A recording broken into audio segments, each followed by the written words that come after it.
That's how I'm feeling today. It's really I'm kind of chill. I had a bad day, and then I came home and I told Gail I'm hungry. Let's go out and grab something because I know she didn't. She was worried about me all day because I disappeared to her.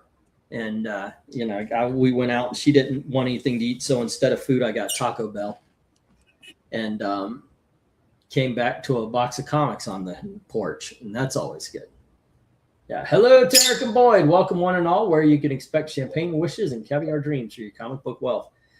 And that's always a good thing. When okay, one of my orders came in for the auction. I know I bought a whole bunch of books and such, but I never stop. It's always coming in. So I did get some, and it's a good mix. I don't think I've got any $1, but I'm fine on $1. But I got some twos, some threes, some fives, and of course, I'm actually going through everything and pricing them out, trying to find where everything sits, what's good, and how much to put on things. This is the first appearance of the Jack-o'-lantern, and I looked it up, and according to Comic Book Realm, it's about in the condition it's in. It's supposed to be a $20 book, and then I look out at the other places, and like eBay's got people paying 15. And I'm thinking actually 10 would be fine. What do you think? You're a professional comic book grader. Well, that should, if I ask your opinion, do I have to owe you money? Well, maybe if I was paying attention. Oh, okay. Well, I was telling you about it. I'm just going through these things. Yeah. Let me put this up. Hello to Desert Rose. What's up? Just as a heads up, you're not showing the full book when you're holding this up. So it's... Yeah, no, that's why I just did this. So and now you are. See. Ooh, yeah. The Claremont Burn X-Men. Can't beat that. Yep. I know the person that had this last had $30 on it. I was thinking 50 or 20 because it is a little rolled. It looks like it. But yeah, I'm going through all these and well, there was a time and pricing them out for the auction. We have a bit of a delay here. Go on ahead. Let's do a delay test. Okay. Delay. About 4 seconds. 4 seconds. Okay. I will let you speak and then I will try, give me a few to respond before you respond back. Hey, that means I can say. But you were saying there was a time. Yeah, well, there was a time when any X-Men would, get 30 plus. I saw the roll on there. That probably looking at 10 to 15 if you found it at a show now. Yeah, because it's not a particular key or anything, from that run.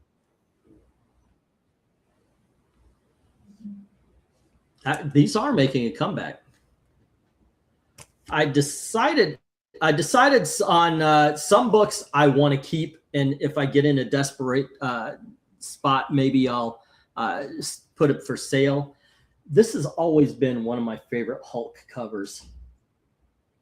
I mean, it might be a case where if somebody wants to give me the right price for it, I'll sell it. But I don't know. I think this would look good somewhere like right behind me. I've always loved this. No, you see this kid? Look at that. Look at that. He wants to autograph it. No. This is the same as Doug Ernst when he goes to lunch with a really good comic book and eats spaghetti right by it. No.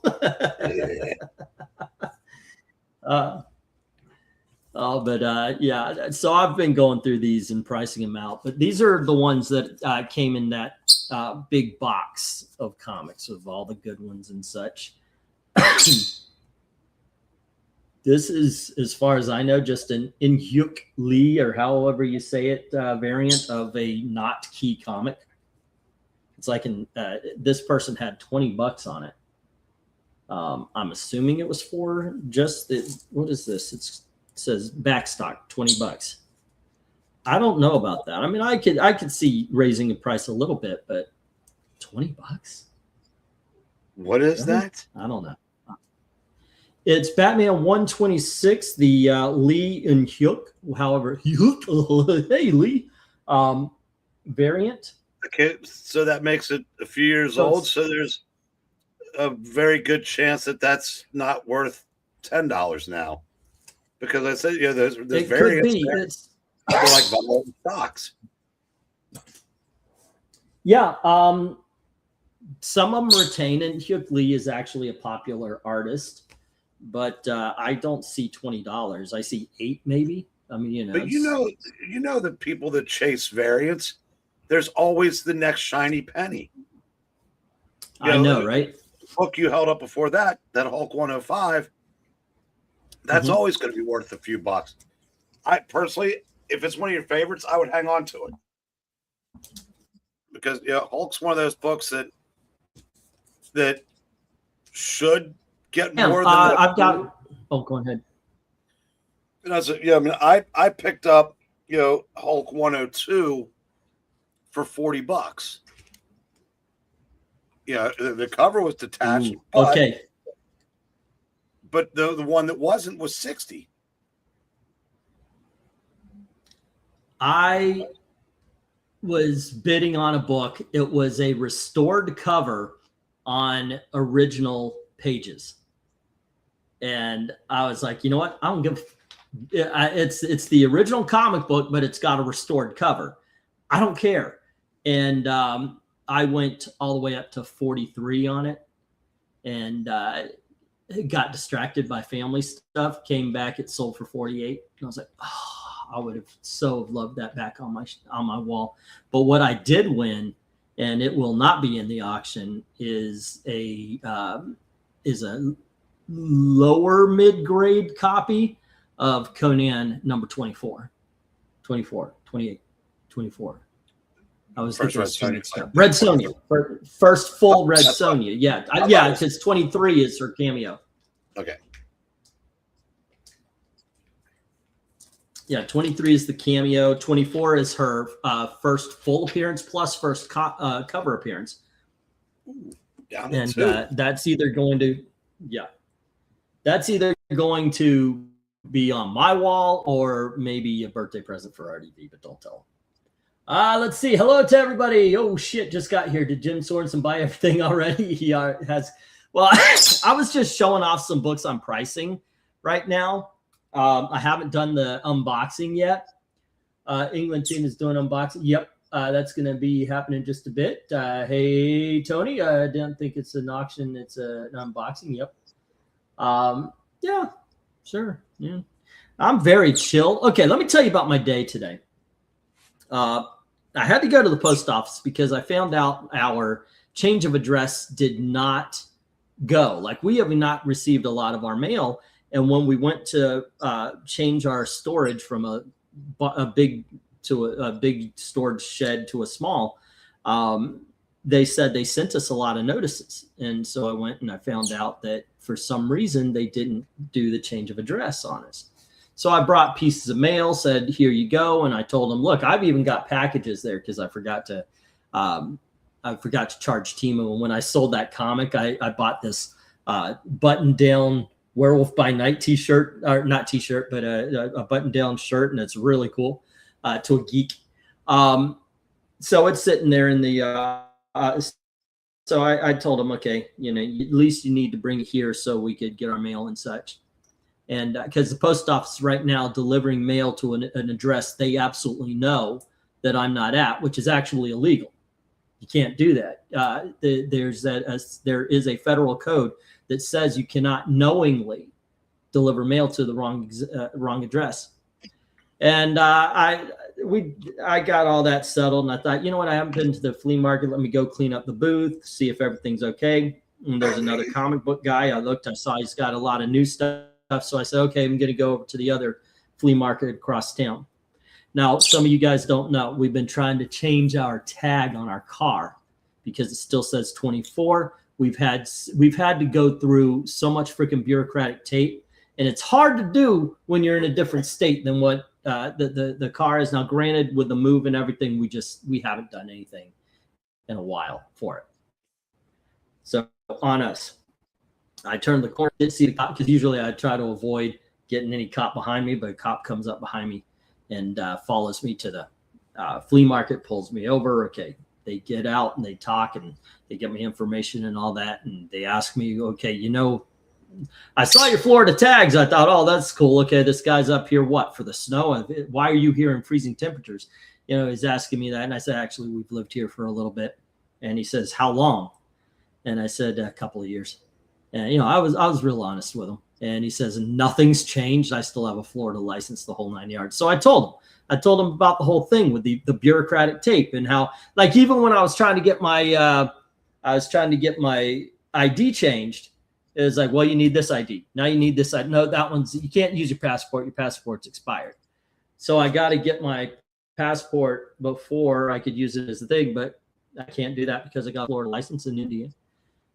So it was this big thing. I've just been having a hard time getting everything changed to Indiana stuff. I told them about the bureaucracy, and they're checking my record. They even asked, have you ever been arrested on 30 years ago?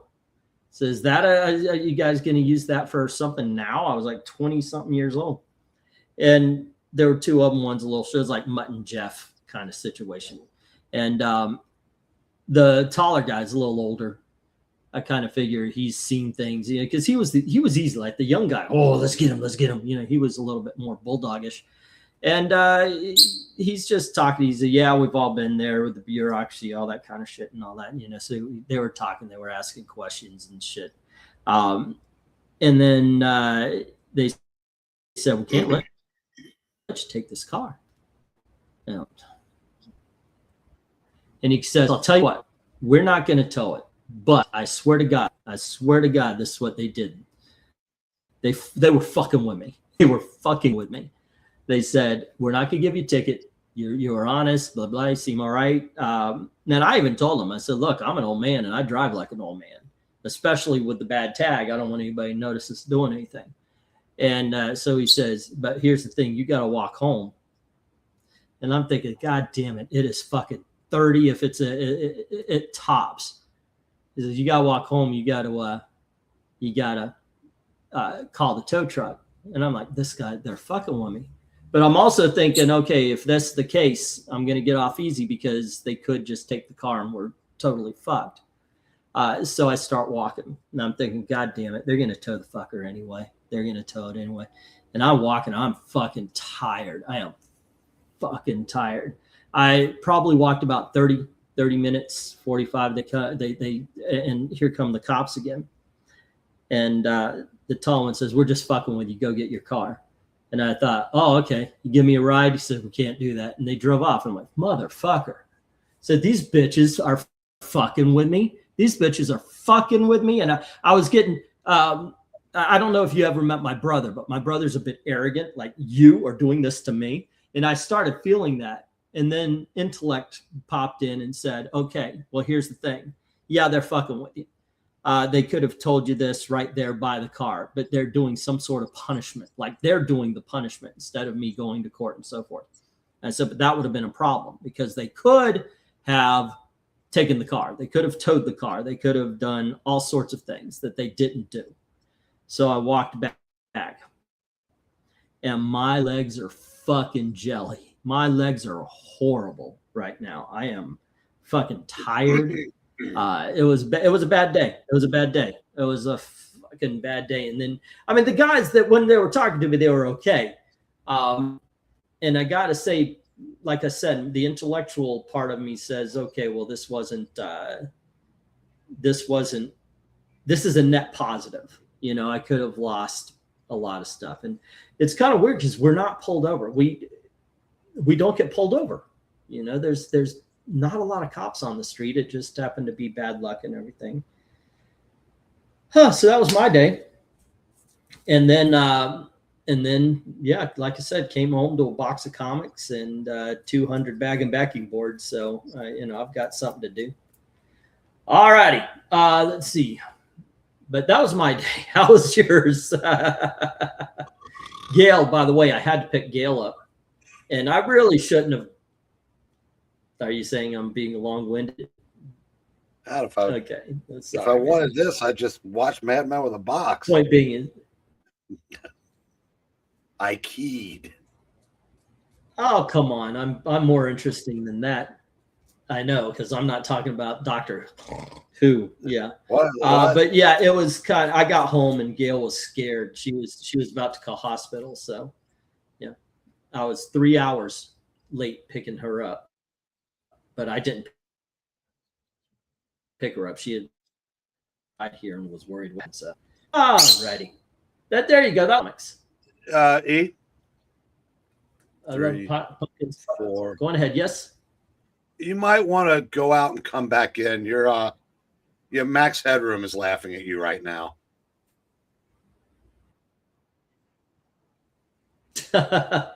Alrighty, I'll be right back.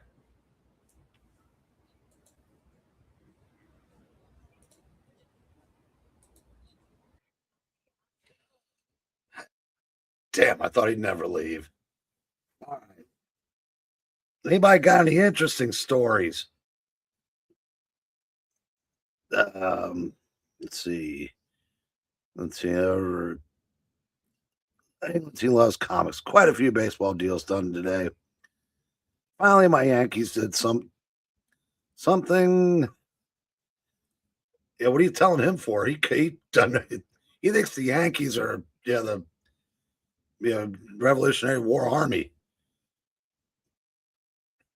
Yeah, they probably had to overpay for him, but they had to get him. And saw where the Mets traded for Peralta today. So there,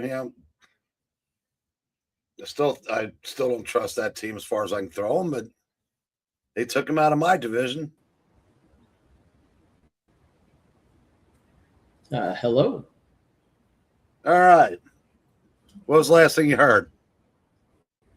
Heard.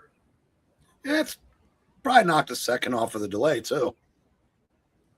Okay, that's good. That's good. He got some. He did get some exercise today, and then had to eat Taco Bell. Quite a few baseball deals done today. Finally, my Yankees did something. LOL. That was my day. This is MK. I remember Max Headroom. That was a pretty good show. I liked that back in the day. When he comes back, there's going to be like waiting on you with nightsticks.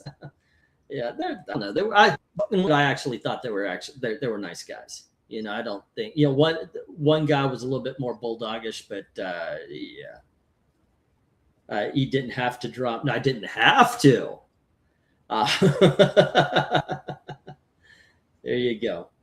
All righty. But yeah, well, like I said, I've been pricing out comics and the big dogs and such like that for next auctions and all. I don't know what I'm going to put in there. This, I was actually surprised to find out it's only about $8. But you got some Super Team Family. This is sharp corners. I mean, look at that. It is in excellent condition. But I was thinking maybe 10, maybe 15 on that. Very happy to have gotten My Greatest Adventure. Anytime you can get some old Doom Patrol. That hurts, especially today. And that's a really. Say again. The second half of the Doom Patrol series, which obviously that's not a part of, finally came out for the first time since the omnibus. It's a DC Finest. Joe texted me yesterday. Are you picking up the new DC Finest Doom Patrol? I said, wasn't aware there was. I actually haven't, but I want to. Oh, okay. And so I go out there to the comic shop today to divest my portfolio of Absolute Batman and Ultimate Spider-Man. But I went to get that book, and the other guy shopping at the time had it in his hand. So I won't be reading that till next week. Okay. I would have said something. Yeah, I could have gone over and kicked his walker out from under him, except for it's a temporary situation and he's 7 feet tall.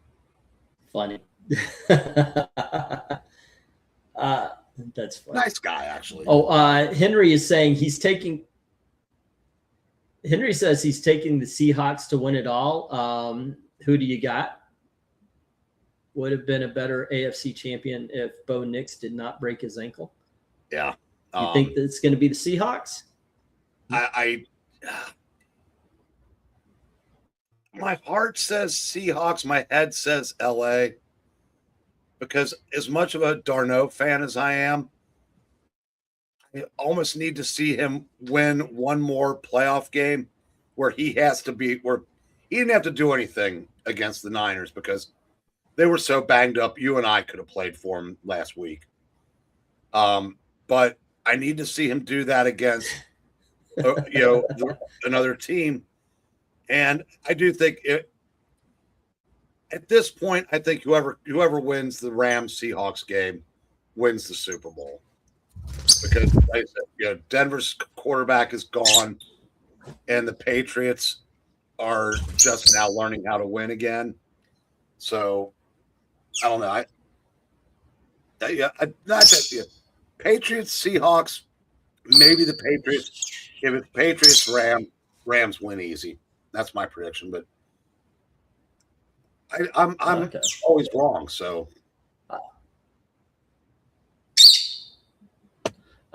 Englentine and Eric, what is your favorite evil Superman story or universe? Also, do you have a prediction who will win next month, Superman versus Homelander? Well, Superman should.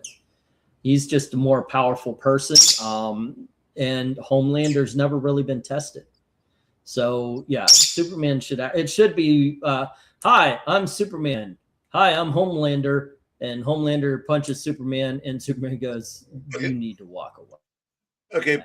And that's the book. Post-crisis, Superman versus Homelander is a pick'em, but I'm pretty sure Superman is almost all the way back to his Silver Age power set, which makes him impossible to beat realistically. Which is why I will always like. All right. For those. For you 90s kids, Disney Afternoon starring Darkwing Duck. And for you Charlton fans, especially of teenage love stories, here is Teenage Love Confessions or Teen Confessions, love book, romance book. All right. And for you fans of the Great Apes, this is CDC Comics. Who is that? CDC Comics is somebody, isn't it? What's that? CDC. That's Charlton. Charlton before they spelled it out a little. CDC. So that would make that probably early 60s or earlier. Sure. It's Conga. Yeah.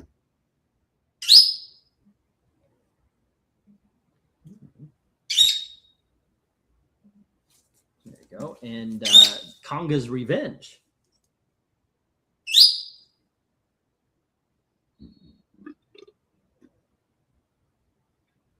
There you go. And just another Conga. This one, though, has writing all over it. I don't know why. Would the twisted mind of the mad scientist force Conga to lay waste to the city? Or would Conga overpower the evil eye? There you go. Oh, some people like their DC Comics with checker, what do they call it? Go-go checks. Sometimes people like to find those go-go checks on scooters. Nice. That was before Scooter became Archie style. Jackson, we are not amused. Are we not amused for love American style? Love American style, singing of the red, white, and blue, or something like that. Truer than the Blue, I think. Let's see these. Truer, thank you. It's been a while. It has been a long while. DC Superstars. I wish it was 11, but it is 15. So we do have some Sergeant Rock and the Unknown Soldier. That was And that this was is in excellent condition. It is. I'll tell you what. I've already looked this one up. Dude, I don't see these in this kind of shape very often. That box, so far, you know, I told you I sold that book for $2,000. I got $500 off the guy's wall, and he gave me this box of comics that was a mixture of one. It's what I'm showing you here. Well, some of these are added in from other orders, but I up till now I'm up to about $4,300 off of the box, not counting the $2,000 in cash. That's just the trade value. I did very well with this comic book. That I am very happy with the deal. Tell you the truth. Here is a variant.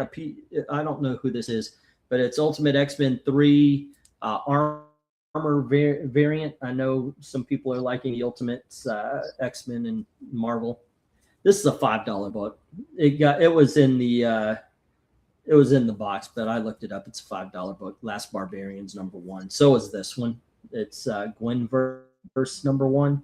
I don't know if anyone in our group is into Gwen Spidey, but one thing I know not a lot of people in our group are interested in is Casey Lang.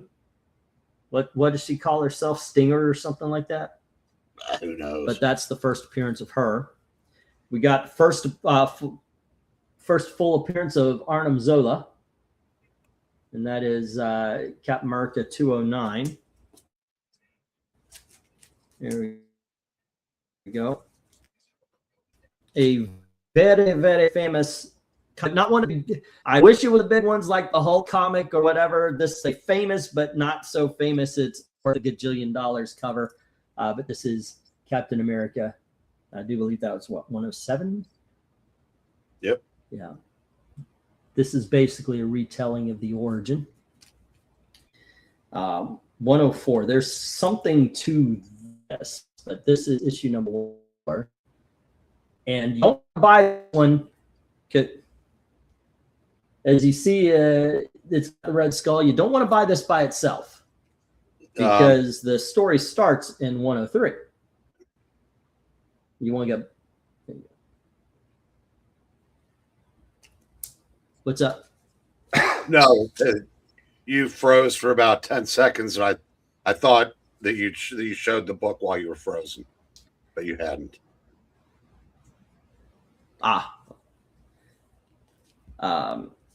This is essentially the second issue of Captain America.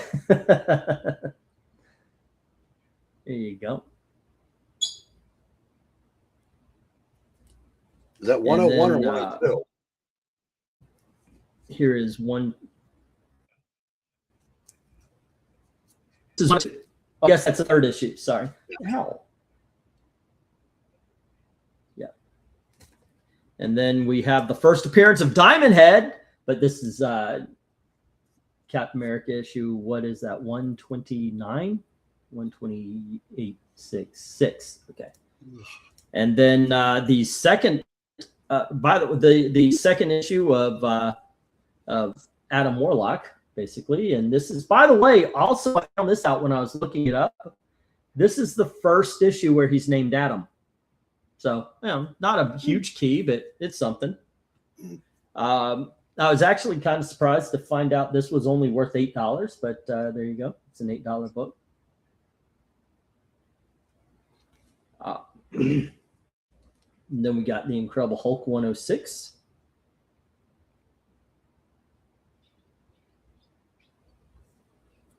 And then what was it? Incredible Hulk 102 is the reintroduction, right? It's not 101, it's 102. So this is the second issue of the Yeah. So there we go. Then we've got the first meeting between Power Man and Iron Fist. And it is in mint, or what do people call it? VF plus. Be sure to look that up. Really nice.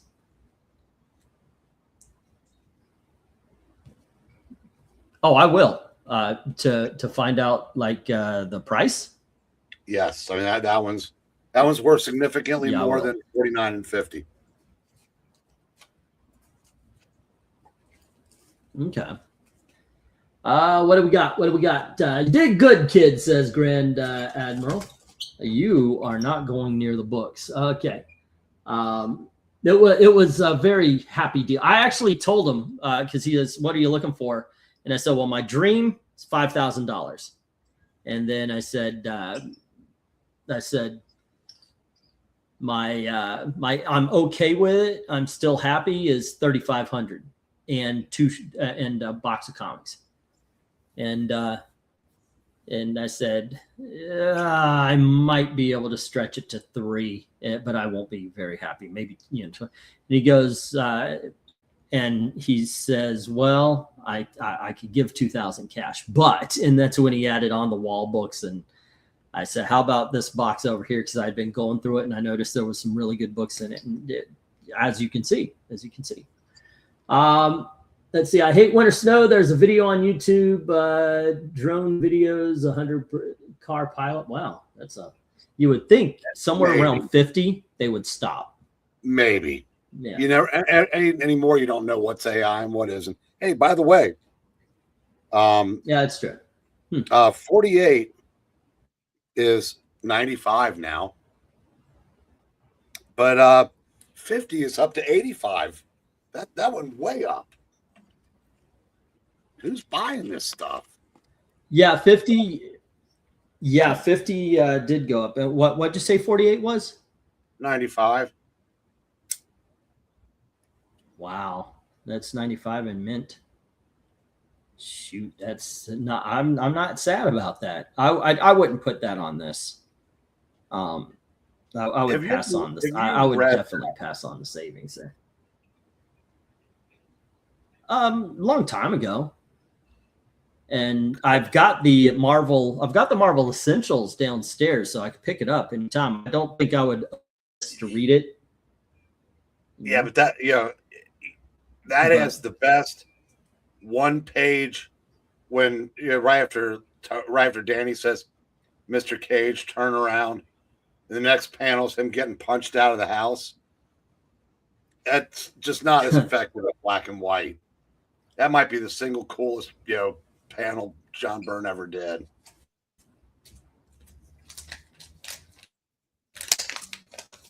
I'm gonna open a near $100 comic book for you kids to show off the panel. Look, no, look, I'm taking the tape off. It's not gonna be par. Let Cadge par, man. Okay, story for you kids are kind of new. I had a Justice League book and somebody asked to look at it. And I just opened it up and pulled the Justice League out, and the tape snagged it and tore the E right off of it. So that's my running gag, that if a comic book has an E on it, I'm about to take the E off of the title. So that's right. Something that we have not been able to do in 8 years. Get rid of E.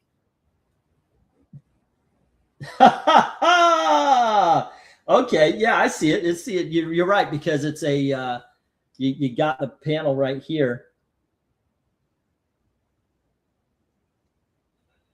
and then if it's followed up by that, you're right.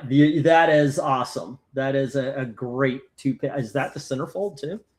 No, it isn't. Oh yeah, it is. That's the centerfold. Okay. That is a great couple of panels right there. All right. Let's see. What do we got? I checked my PayPal account for purchases from E in 2025 and almost shipped self E. Can I get some sort of tax deduction from you? He's going to declare me as a dependent. All righty. Well, I appreciate it. I certainly do appreciate it. All right, let's get the tape back on this thing. That is really cool. Yeah, that is a great page. You know what, Eric? I'll tell you what. I'm gonna let's do this if you don't mind. Obviously, it's an idea that popped into my head. By the way, next week, since quick, we go ahead. Oh. No, I'm going by Rick now just to be safe. Okay, Rick. Okay, I got it because I took the E out. All right, you were saying here is so anyway, since we're talking about not doing the things on Wednesday because everybody's kind of gone to the wind, how about this? Next week we'll do a live stream and let's do like a top 10. Just come up. It doesn't have to be in any kind of order. We don't have to make it so formal, but favorite comic book moments, not necessarily stories like you pointed out in this. Just favorite comic book moments, things that made you go, yes, this is why I read this shit. I would like to find out. I'd like to find out what yours are, and we could do the 10, 10, 9, 9 before. And of course, I invite everybody in the chat to bring yours so we could talk about that as well. But you know what I think I would rather do? Okay. You know, come up with a couple and kind of bounce off each other and see what pops in my head during the course of the discussion. Because if I think about it, I don't know that anything will come to me. Yeah, I mean, a couple will, but as far as like you say, like, well, you remember when this happened? Oh yeah, remember when? All right. That's my way of saying I really don't feel like. Well, what if we cut it in half? In that way, or okay, yeah, just bring up whatever you can, just naturally. And I'll do the same. And then, yeah, we'll like I said, we invite everybody in the chat. It'll be next week. It'll start at, we don't have to start at 10:30. If you're available earlier than that, we can even start earlier than 10:30. Here's a freebie. Avengers 177. Michael has already dispatched the rest of the Avengers. All that's left is Captain America. And he powers down, and Captain America attacks him in monologues during the fight. And that is such a cool moment because he forces Michael to power back up to beat him. And I said, if only George Perez had been on art instead of David Wellsell. But right. I know what you're talking about, the Korvac saga. Yeah. Yeah. So that's what we're looking for. And mind you, we're not talking about favorite comic book. We're not talking about favorite story, which we can get to later, but we're talking about favorite moments, just those things, those 1 or 2 panels or even a page or something that just went, wow. It could be visual. It could be a good emotional moment, a good dialogue.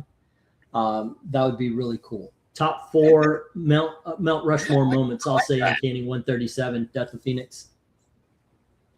Yeah, okay. Top 4 Mount Rushmore moments. There you go. That's a few. And of course, you and I will have 8 to talk about, your 4, my 4, and then the chat will keep us going. That sounds really good. I kind of want to keep going right now. Because once you come up with an idea, it's like, yeah, because what you did was you just got it kind of started, but my brain is not completely on fire because I'm fucking tired tonight. Yeah, I'm trying to actually think of. Henry put up Death of Gwen Stacy. Oh, go ahead. When I said, when. See, that's too vague. What no, I said, but the moment that Norman gets impaled on his own glider, and that you like reading that, and you're like, yes, because of what he had done. That would be a moment. Yeah, I'll tell you what. Here's my thing about Death of Gwen Stacy. It wasn't just the death. The thing that got to me is, if you read the book all the way through, it begins with Stanley telling you that we have a story for you so impactful, I would just phrase it, so impactful, so emotional, so powerful that we cannot even tell you the title of the book right until the end. And you go through and you read it. Gwen falls off the bridge. Spider-Man grabs her with the web, and she's dead. And the last panel, the last page, is him holding her, and he's just screaming through the mask. And there's the title, "The Death of Gwen Stacy." And that's what I'm talking about. It's not just the book. It's that moment. That's what made it. That's what made that story. The fact that they didn't tell you the title, and that's it. The night Gwen Stacy died. Thank you. Point being is that was what made that moment as emotional as it was. Just having that right there. Was that's what made. So yeah, there you go. There you go. That's what we're talking about, gang. Don't spoil them now if we're gonna make a show, because we need a show next week. Hello, Jim. What's up?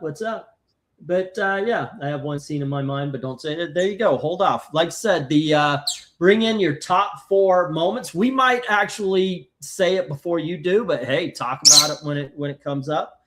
I'm going to actually have to think about all the moments. I mean, come on, it's like what? It's been 50 freaking years. Actually, it literally has been 50 years now. You know, it's 50 years since I started reading comics. I just officially hit 50. I realize that. That's just like it's been so long since I was a drunk that sometimes my anniversary will come and go. And I've been like counting down to 50, and it came and went until somebody pointed out that it was the 50th anniversary of the Superman Spider-Man. And I bought that new. And I said, holy shit, 50 bleeping years. You've been doing somebody, I think his name is Roger Fusselman or something like that. He's a new YouTuber with about 10 subscribers. But he did a 40-minute review of that Superman Spider-Man. It was very, very entertaining. The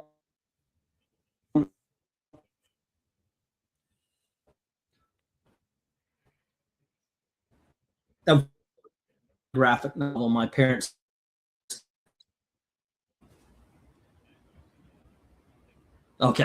so I figured, okay, 25, that's my absolute. I've been reading for 50 years.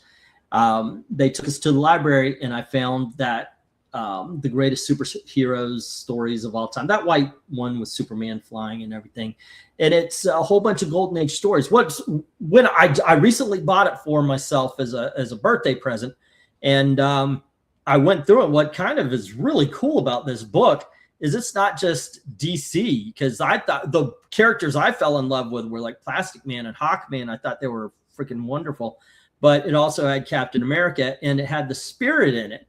When the hell are you ever going to see that again, where it's just some random collection of stories and it's just everything? The licensing, the lawyers would make that stuff not happen. It was really good. And from there, of course, it was because I wasn't buying my own comics for the most part. It was just Harvey and Archie, Sad Sack, and all that kind of stuff. But as soon as I was able to get allowance and such, I went out and I just kept buying my own books. I do tell, by the way, if you go to Comic Origins on this channel, go to Comic Origins. I actually have a Comic Origin of Eglantine where I talk about buying the first comic book that made me a collector, not just a reader, but a collector. And it was the first issue of the Adventure Comics Dial H for Hero. Go watch it. I love that video. It's I'm very proud of it. But yeah, that was when it really started. So I was a reader for 50 years, but really in 1980, around there, is when I started collecting, where it's like, oh, I bought it. Let me put it in a plastic bag and save it. Because before that, it was just I would read it and put it in a little hutch that we had in our room just to store anything. And there was no bags, no backing boards. We read them to shit. I mean, we really put a dent in our comics. Oh, what do we got? What do we got? Henry saying, what I thought was cool after the original Jackal clone story, Peter sitting on the steps wondering if he's a clone. That screwed up his young mind. I purchased the Captain America omnibus just to get the Scourge saga. Congratulations to you on your 50 years there, Bree. That's from Dark Admiral, Graham Admiral. The top moments I have are cop killing a terrorist and Spider-Man accidentally killing a woman in Spider-Man. Keep them, bring them up next week. We're gonna do a show. We're gonna do a best moments in comics. And the greatest moments, how about when all the DC characters, they are gay or are marching around with the climate? Yeah, I know. That was a fantastic moment. And I don't know how many moments we're going to be bringing out from the last 10 years, but there you go. All righty. Another Captain America Red Skull book that we've got going on is number 80. Now, I was thinking $10, but I do notice that pop right there. It might be an $8 book. What do you think? Yeah, that looks good. Yeah. I don't know if I've ever seen this before. Blast Off presents Fantastic New Worlds with the 3 Rocketeers. Look at that. From Harvey Thrillers. So I'll have to look this one up to find out what it is. This was actually, I purchased this one. There was this guy, he had this booth. I don't care what the tag is. Every book is $5. Okay. So I picked this up because I had an extra. He gave me $5 and change. You know, okay, here's your change. He was handing over $5. I said, you know what? I'll take a Secret Sinister. There you go. You think I did well? Can I get $10? I think I'd get $10 out of this. You think? I should be asking the chat.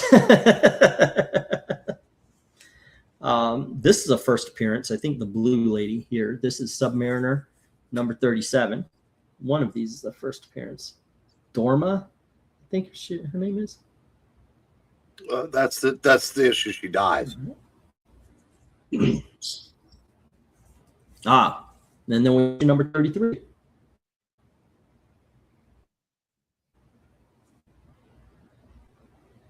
I think this is it. I do know also I've got the first appearance of Namorita, by the way. I had already priced that. But the last one of the ones that I'm pricing out, I'm thinking probably about $10 on this one. It is in excellent condition. It's a giant size Harvey Thriller. It's called B-Man.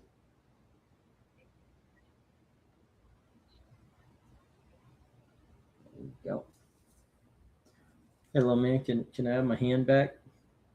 No? Okay. He's busy. He's busy. It's like, what the hell are you doing? Where are you going? Where are you? Okay. There you go. Go on my shoulder. Go on. Whoops. There you go. All right. Zoop. All righty. But those aren't the ones that I got in the box today. Let me show off the books I got in the box today. All righty. And I start them off at the $2 and then go through the 3s and the 5s and so forth and so on. And if you guys feel differently, let know. All right. Okay. I wanted to end on certain. Okay, these are the 3s, 3, 3. There we go. Stop it right there. Okay, so let's see what we got here. I've had this one before. It's a pretty good title. Obviously, it wasn't selling well, so they needed a crossover. But it is the Nom issue number 52, and of course it says the Punisher invades the Nom. Obviously, we know he was a Vietnam veteran, so they decided to tell that story. And I don't know. It was a very good, realistic story. Chuck Dixon wrote it. And then they did The Punisher. So what you do? The official adaptation of the film. This is RoboCop 2, #1. And then we have Frank Miller's RoboCop versus Terminator, #1. I do believe these are the $2. And then we've got Johnny Quest, and this is issue #6 with the guy with the crazy eyes. That was in our cover ranking. Then I think we are up on to $3, and we've got Quantum Leap, #1 from Innovation. By the way, Quantum Leap, that was like the what do they call them now? It starts with a D, but does all the Dynamite. Innovation was kind of like Dynamite back in the day, but they made awesome freaking adaptations. And I like the Quantum Leap stories. We have the Super Friends, issue #38. And Jingle Bell, Santa Claus versus Frankenstein. There you go. Let's see. The Marvels, The Day She Died is great. Alex Ross does the art. Yeah, we're talking about moments, though, not just big issues. Didn't you also say Avengers 141 was your first Avengers issue? If so, 141 might be your lucky number. All right, next up we have Brave and the Bold, #148. It's a Christmas book. I'm a little bit late, but here we go. It's Batman and Plastic Man. There we go. And then we have Defenders, because I wanted to know how the Omega Saga ended. I'm assuming it's awesome. Have you read it, Eric? I'm trying to unlock my Twitter account. Next up. Oh, that's not always fun. Then we've got the Vampirella She crossover, and this is Warren Ellis doing this book. Mm-hmm. Next up, we've got the Night Stalker issue #1, Rise of the Midnight Suns. And then we have Nova, and this is, I don't know, the tag messed up. Don't know what issue it is. What we got out of the two ASM or Avengers, I'd pick Avengers 141 is the better book. What is Avengers 141? Like, what happens? And this is Nova, issue #24. There we go. And we have Daredevil and She. There we go. I've been picking these up. I don't know why, but I've been finding Star Trek Deep Space Nine. This is issue #1. And then we've got Batman Annual #13. And Batman, oh, nope, another Nova, and this looks like issue #23. And we have Deathlock, issue #1. I'm going to try to put this together. This is a really good mini-series. Kind of reintroduced him to people in the 90s. Batman, or Detective Comics, issue #627. And then we have Batman #335 with Batman fighting Rachel. All righty. Avengers 141, first George Perez Avengers art. Oh, okay. I know which one you're talking about. Yes. All righty. Let me get a few more of these. These are the big dogs. So let me stop right here. All right.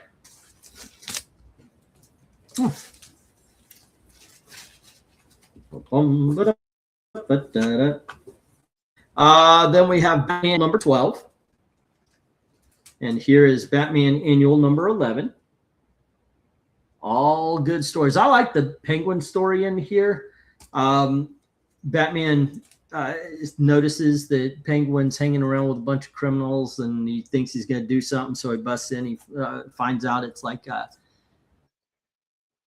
Penguin really did want to go straight, and he had hired a whole bunch of friends because nobody else would give him a shot. But since he was hanging around with everybody, he's violating his parole. So back to prison. Here's X-Men Star Trek. The reincarnation of Elektra, Daredevil 190.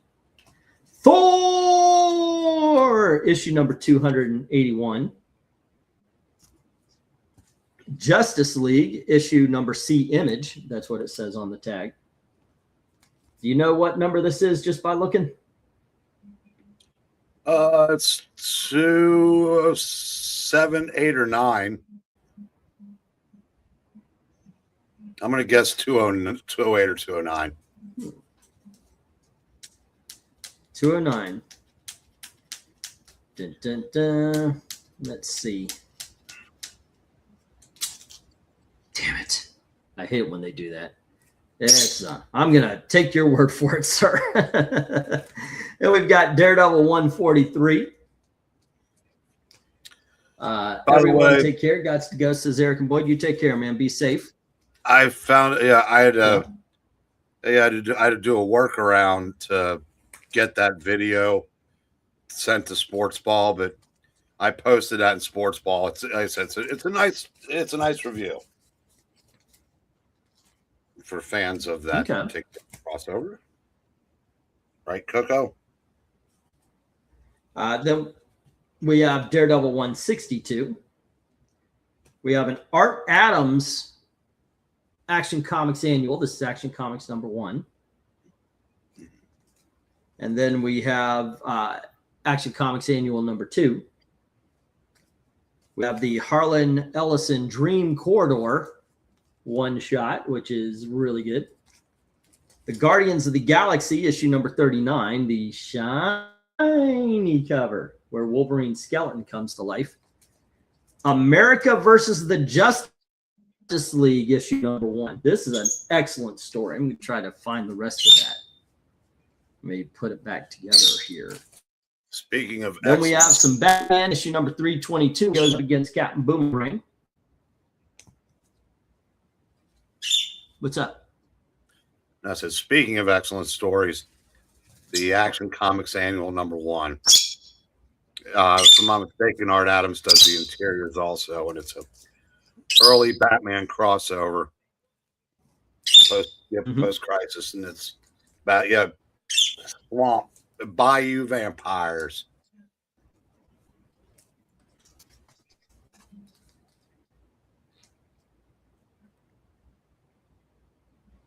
I thought you were going to say a little more.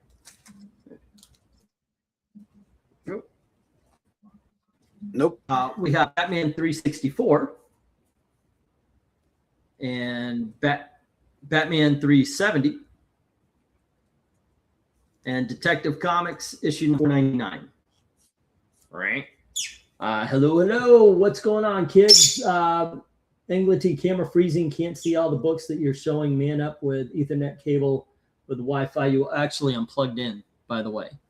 It's the computer. I don't think the computer can handle this. Either that or I need to go nuclear on this thing and just clean everything out again. Let's see. I got the most of Deathlock from the 1970s and enjoyed them. I picked up a few of the 90s Deathlock, but never read them. I liked it.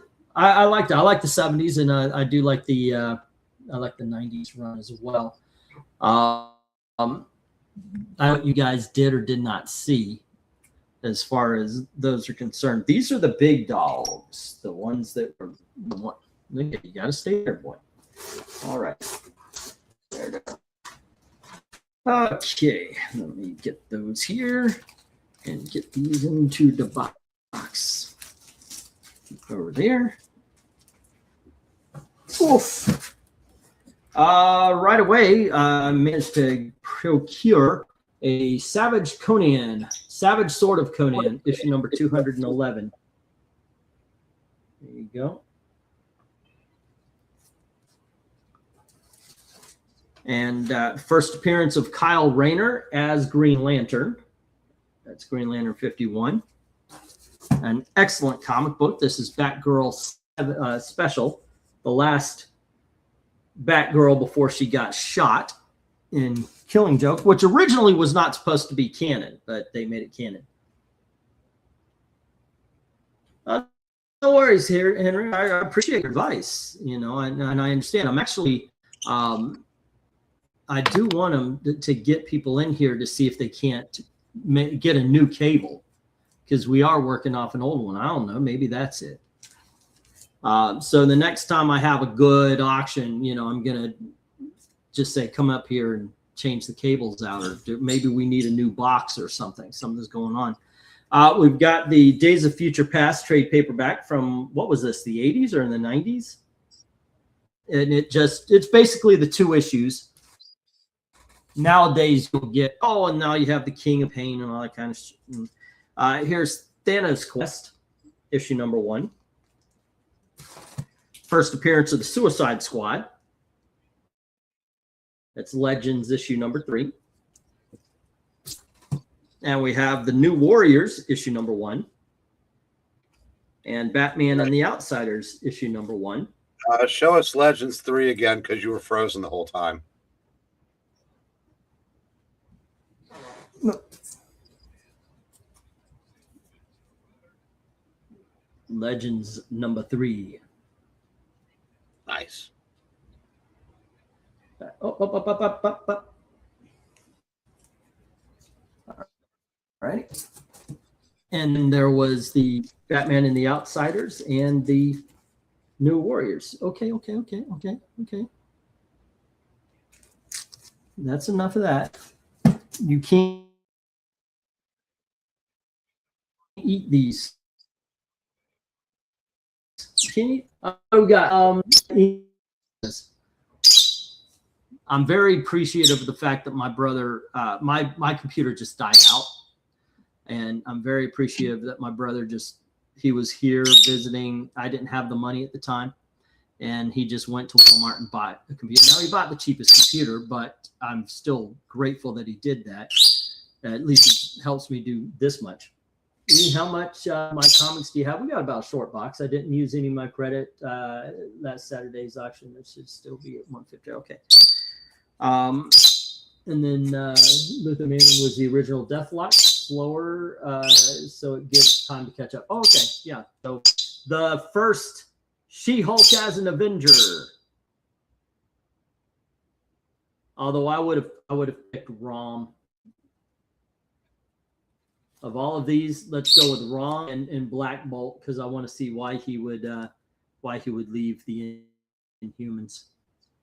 Yeah. Which two getting to the Avengers, ladies and gentlemen?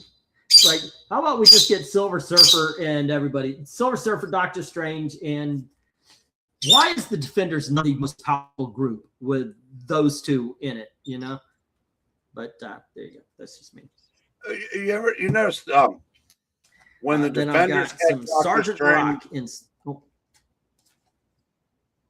When the Defenders had Doctor Strange and the Hulk and Silver Surfer and all this, they seemed so much more powerful than the Avengers. But when those guys, when Doctor Strange was an Avenger, he just felt like another guy on the team. Yeah, he shouldn't be. He should never be. No, because the Hulk, the Silver Surfer, and Doctor Strange. Yeah, because Bendis didn't know how to write people. He was good at coming up with ideas, but he couldn't write individuals to save his life.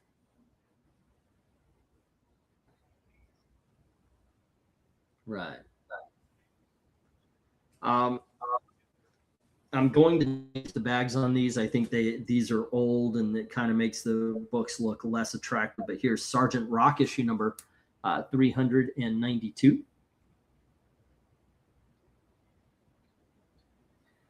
I'm not frozen. I'm just holding the book up because I'm hearing "go slower" to give time for the for everybody to see everything in the books. And here is issue number 381. Mean.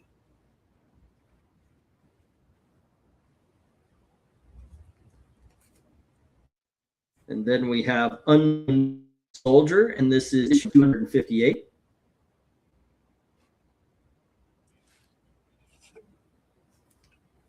Issue number 1 of the 1994 Gru.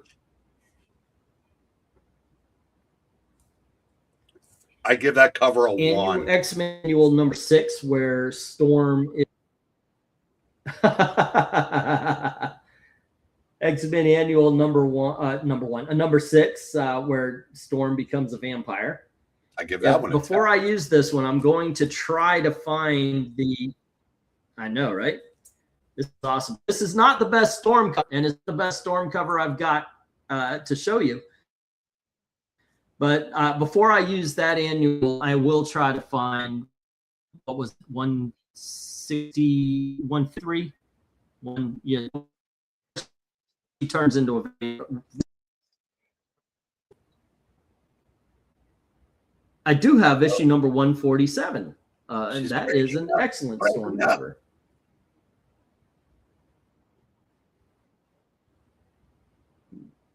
Some would say this is their favorite Storm cover. I don't know why. I don't either. It's not particularly good.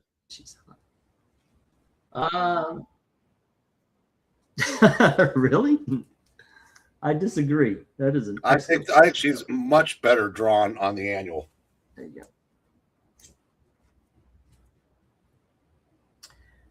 go. Okay. I see what you're saying, but just got too much close on that. You gave Gru a 1. It's not bone, you know, says Jackson. Yeah. All right. Then I'm definitely getting a new bag for this one.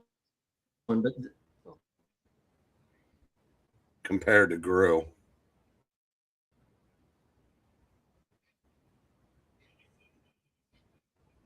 Okay. The Sensational Spider-Man issue number 193. And it's the 25th anniversary cover.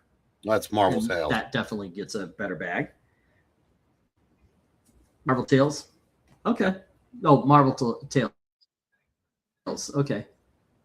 Number 193. And Detective Comics number 627.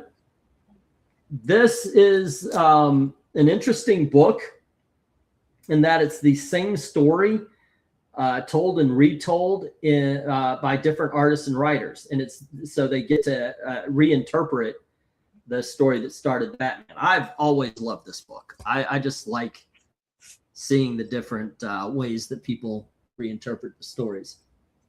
Do you like Ivan Rice's artwork? What did he do? He's done a lot, actually. Oh, Rice. Okay, yeah. Yes, I do. I know who you're talking about. He was. Yeah, I know who he's talking about now. He was the guy tasked with making the Bendis Superman tolerable, but he got his start on Ghost. Oh, cool. Maranya says yield means produce items or give away to pressure. And hello to Maranya. Never read Gru, but I did recently get a small trade of his first few stories. Says Jack. Oh my gosh, Dominic, good friend of everybody, sent a box of Christmas presents. I will be getting them to you before next Christmas, by the way. I took so long last time. But we've got more money and I can ship out an extra box every week. So there you go. But in mine, he had Masks, the miniseries. This is the Shadow, Green Hornet, the Spider, all teaming up. And it was the whole miniseries there. And he also got me an old 1980s graphic novel, which collected all of the short stories from Dark Horse Presents featuring Concrete, which I know I read Dark Horse Presents number 1. I bought it when it was on the shelf, but I don't think I've read Concrete after that. So it's very interesting. I've been reading it. I like the stories, but I thought, okay, Dom hit it out of the park again. I like that. I don't know what you guys got, because this time he actually put them in plastic bags instead of the tissue paper wrapping. Because by the time they got to me, they had shifted, and some of them had been torn open and everything. So I knew what everybody was getting. All righty, let's see what we got. Henry, Eric Breen. At first, Stan Lee told Roy Thomas not allowed to use Silver Surfer in the Defenders. That's why Doctor Strange was used instead. First Defenders in Submariner 34 and 35, says Henry.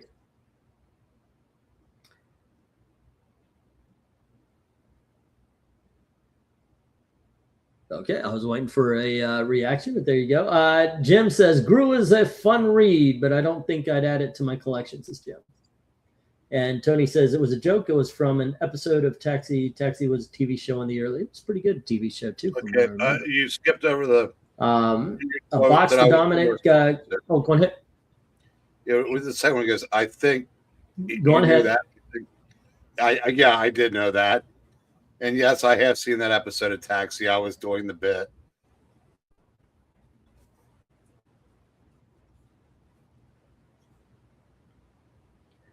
Box for Dominic, could you just put that in your daughter's diary?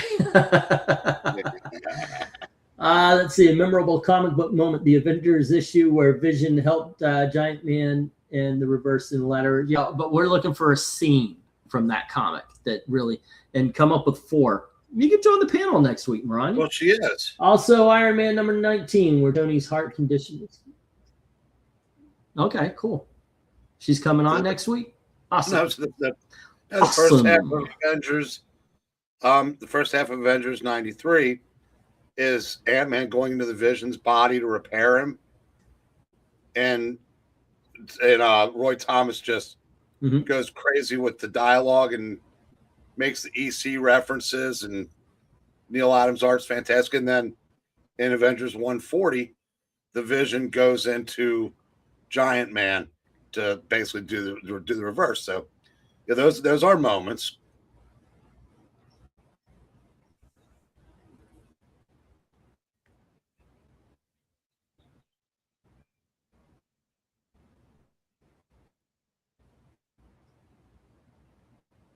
Hello.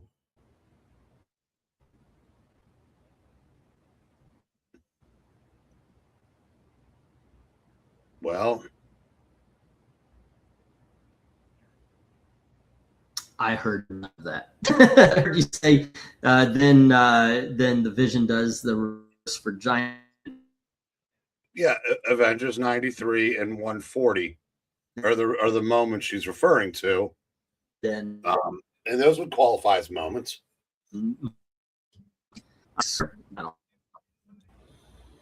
Yeah, you're. Hold on. You are. I'll be back. Yeah, good idea. Well, here we are again.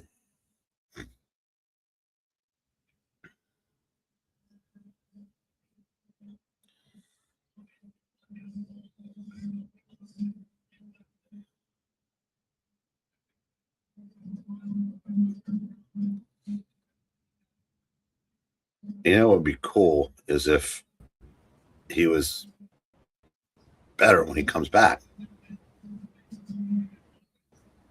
Hopefully. How long was that from back to hopefully? Hopefully.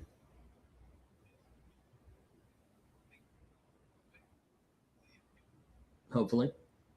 It's worse. It's about 5 or 6 seconds now. Son of a bitch. I don't know what's going on. I don't know if somebody's riding our coattails. What's the story? I don't know. Oh, well. Okay. Anyway, next up, we have Fantastic Four. This is issue number 369. And this is the first appearance of the Malice Sue Storm. Yeah.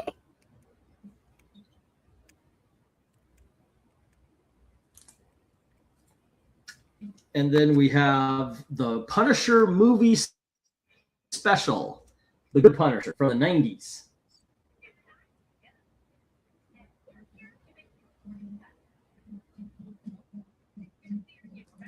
And the Amazing Spider-Man, because everybody likes their Amazing Spider-Man with Black Cat in it. This is a 205.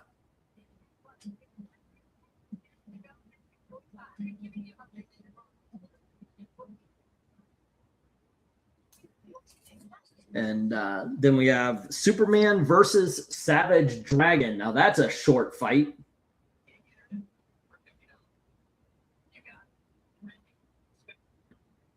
There were two of those. And then we have a Toys R Us variant. Okay. So there were two of those.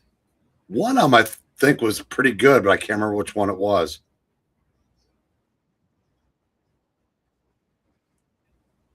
Let's go with this one until after it's sold. Yeah. And the other one wasn't bad. I'll tell you what, though. I remember one of them being really good.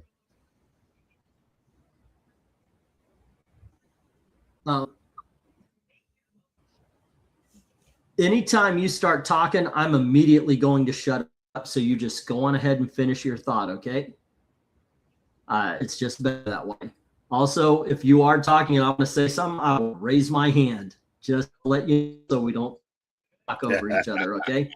That'll be the new plan. I can hear that. He lives in Indiana. That probably explains things. Muncie. Let's see. Malice ain't making no sandwiches, says Jackson Raker. All righty. Here is a toy.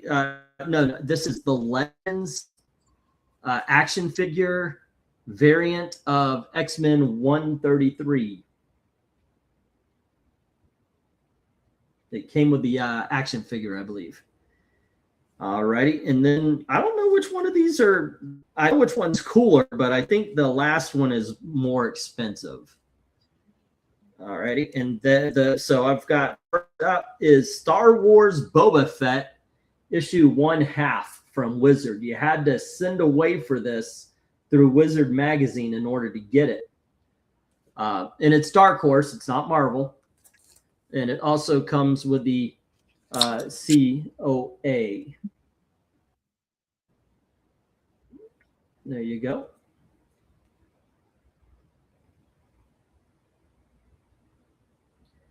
And then finally, the last book of the lot is Action Comics number 521. And this is the first appearance of Vixen.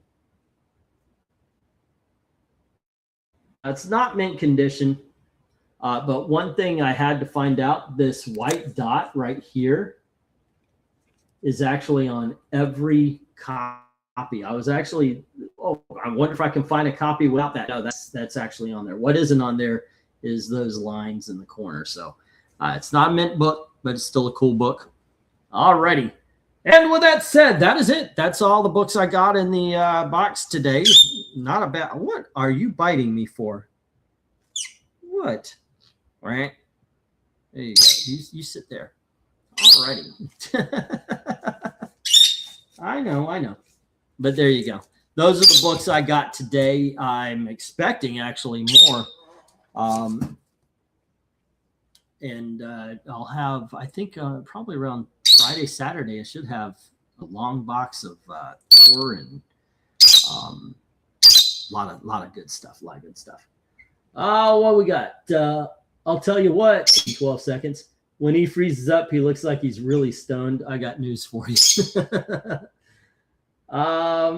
Let's see. More than usual, which totally ruined a character to this day cannot be redeemed. Normally, Hank Pym, who was guilt tripped for years, says Maranya by Janet to be a hero so she could have her partner with her. Okay. I lost, by the way, the Wasp. There was a first appearance of the Wasp. The spine was almost white out. But the rest of the cover was okay. And it was around $90. And I was like, oh, I really have to save this money. But the Wasp, the first appearance of Wasp is one of my grails. It's one of the ones I'm going for. I don't think I'll ever own it. But what you going to do? Oh, that's another question. What is of course, within reason. I mean, obviously everybody wants an Action Comics #1, but what is the your comic book holy grail that just seems a little bit out of reach? What would you say that is, Eric? I'm sure you've probably owned it before, though. Oh, well, I've owned, Golden Age DC notwithstanding, the only Silver Age key from either company that I've never owned is Showcase 4. So, wow. I mean, I said I completed Marvel. So that, but as far as like now, my adjusted grails are, well, the Silver Surfer 4, which I was able to get. I would say Avengers 4 is probably out of my reach for this lifetime, but I'd kind of like to get a #3. Yeah. I mean, I've got #9, first Wonder Man, because I had that when I was real young. Yeah. And I thought that was so cool because they brought him back later in the first year I was collecting, which I couldn't believe. It was just like, but I don't know. What would be yours?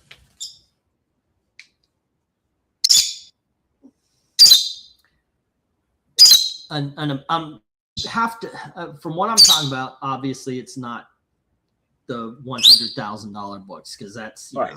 Way off. I'm talking about something that would be in the 400, 500 range, maybe 1,000 mint, but it's in that range. That is actually, I actually didn't think about my own answer when I asked the question. Like, what are the books that I would love to see on the shelf? Because my collection isn't necessarily the most expensive books. It's just the most interesting covers because I put them on the wall. So what are the interesting covers to me? Jim says Adventure 247. I think Adventure 240. Oh, Supergirl. Yeah. By the way, I actually had a line on Supergirl. I was going to get it.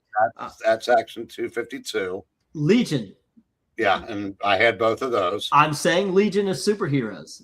Shut up. You heard wrong. I was saying the right thing.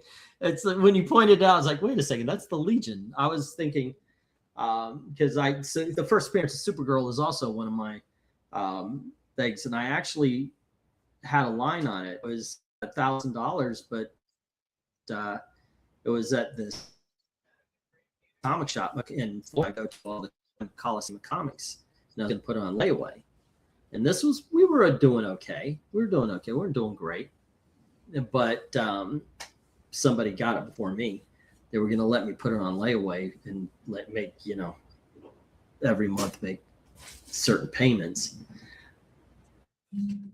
I would have loved to have had it, but yeah, the Legion of Superheroes, that one is but that's almost one of those unattainables.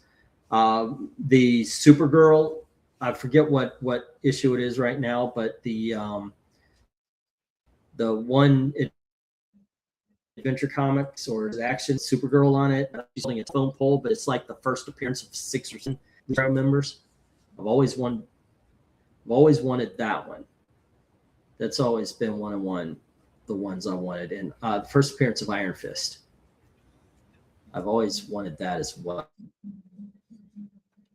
And Marvel Premiere 15. But what Marvel Premiere 15. That I would make. What, 15? That's first Iron Fist.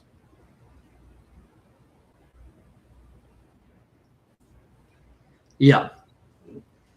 I've always liked those. I like the if I went to Silver Age, but I think the first appearances that I think I can have, like I would like the Hawkman Atom, the first meeting. I would like that back.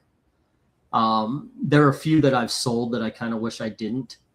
I should have held on to them. Now I'm in a position, like I said, I can hold on to this, kind of thing. I would love to have on the wall. So I've got enough big dogs. I can hold on to this. We're not in a desperate situation. And this, by the way, Look at this. Look at the spine. This thing is in such excellent. There's barely a tick. I pull out and you can actually see there is a line right here. It's not a tick, but no, this is it is in good shape. The one that I would have liked to have on my wall again is the dark. Oh goodness, Forbidden Love and Dark Mansion. What is that? The one with the woman. She's almost ethereal, and the mansion's on fire behind her. Dark Mansion of Forbidden Love. When we ranked that cover, everybody else, Dark Mansion of Forbidden Love. Thank you. When we ranked that cover, everybody gave it like 3, 4, 5. No one likes that cover but me. But I would love to have that back.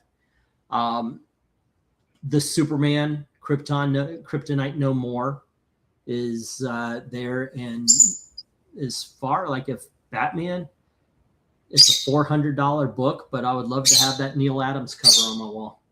The homage from the Golden Age, 440 something. You know which one I'm talking about. I think those would be my big grails. Aren't huge. Yeah. I sent Jay Superman 233. It was not in the greatest condition in the world, but he was happy to have it. Hey, yeah, I know, right? You said it actually, and I've kind of lived by it. It's like I don't care if the cover's detached. If I could hang it on the wall and it looks okay, I'm fine. Because I've got trade paperbacks for a lot of my books, and a lot of these are, I don't want my collection to be in boxes. I want to look at them and go, I have that book. I just bought a hammer and nails, and I'm going to be hanging up my, I'd probably hang it up behind me. But two of my grails are the first appearances of the Unknown Soldier. I'm going to make, here you go. Yeah. I was in a position where I was about to sell this. Yeah, take the price tag off. This is the tryout book for. Yeah, this was the tryout book for the Unknown Soldier, and then we had the first appearance, which is actually also what started off his stories. I was thinking a cool video to do with like it's almost like an unboxing, like what survived my poverty. Because I did sell a lot of my grails. Getting rid of the New Teen Titans #2 was in the Alice Cooper. That kind of hurt, but I can get that back. That's not unobtainable. What is wrong with you? Oh, what do you guys say? Should have bought Tomb of Dracula #10 years ago when I had the chance, says Grand Admiral. But it would have cleaned me out back then. I was at my first con, and I didn't want to spend everything first day. Oh my gosh, I have that similar story. Here's another one of my grails. First appearance, Dark Side. And I was happy. We had a few extra bucks in my pocket, so I went with about $300. And there was a guy who had first appearance of Dark Side in excellent condition for $200. And I was like, ooh, I don't know if I want to spend it all. I don't know if I want to. I did, but here you go. First appearance of the Unknown Soldier. It's all over for the Unknown Soldier. But yeah, you get like that. I saw also had on that same day around the corner. There's a copy of the first appearance of Jonah Hex. $200. Should have gotten it. Should have got one of those. That's a grail right there. The first appearance of Jonah Hex is also. What do we got? What do you talk? You could. I was gonna say, Shannon of Comic Book Memories just picked up an All-Star number 10. Nice. I am jealous. That is such a cool coat. Yeah, first Blade, like first Ghost Rider says Dark Admiral. It really is.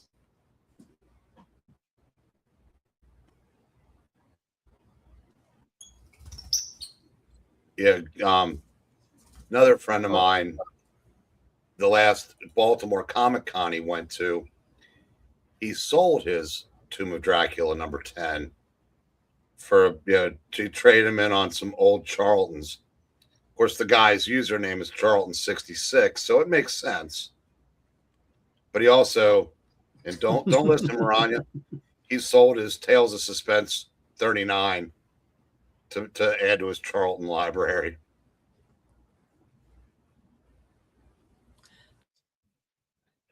The guy that I sold the Sam book to was making a deal on a first appearance of Iron Man. So it was almost like, here you go. Thank you for your money, and here you go. You can have part of it. Good work if you can find it. If the frames aren't too heavy, use those command repositionable hooks. No damage on the wall, and they work well, says Maranya. Henry says, I try not to think about it, but when my old man threw out all my comics, Hulk 180, 181, Spider-Man 121, 22, 29, Giant Size X-Men, yeah, I had that same collection. It got left in Texas. I had a full run of Uncanny X-Men from Giant Size X-Men up to 1985. So what was that? Did they make it to the 200s by 1985? But it wasn't just that, but in Avengers, I had the reappearance, not the first appearance, first Silver Age appearance, Captain America. I had Avengers number 4. I didn't have any of the big ones like Daredevil number 1 or anything like that, but I did have first appearance of Stiltman for Daredevil. I had a good run of Daredevil and a good run of Spider-Man, but it started in the 30s or maybe the 20s. Like I never owned a first appearance of Green Goblin or anything, but I had a good 20 through 100 on those. Wasn't really the biggest of Fantastic Four fans, so I didn't have a huge run of them. But yeah, I had a great freaking collection of Silver Age. I loved Silver Age comics back in the day, and that was when you could pick up books now that were $1,000 for only $3 to $5. It was. I mean, I think I paid maybe about $5 or $6 for my number 4. So I don't know. And it all started with 4. Yeah, that's the thing with my buying back issues. The Heisman. That's I know it's not the Heisman, but yeah. Go ahead. So we've been doing this long enough to where we were able to amass a Silver Age collection affordably for its time. Not well, $20 for Avengers 4 in 1984, that was expensive. No, it really wasn't. Because most comics were affordable. It's just now if you're entering the hobby or re-entering the hobby, forget it. You're not going to get them unless you're willing to sink 6 figures into your collection on a yearly basis.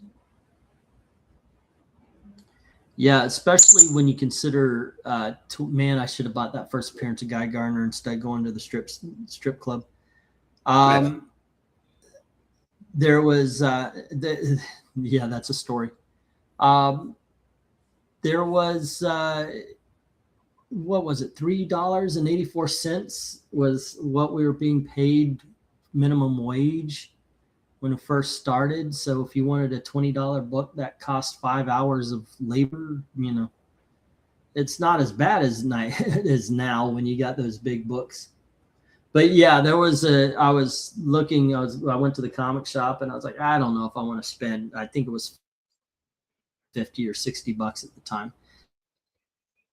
And I was like, I don't know if I want to go. I want to spend that. And then my friend said, hey, you want to go out? We're going to go to Stroll. Okay, we'll go. And I ended up dropping like $75. And when I walked out, I went, I'm never doing that again.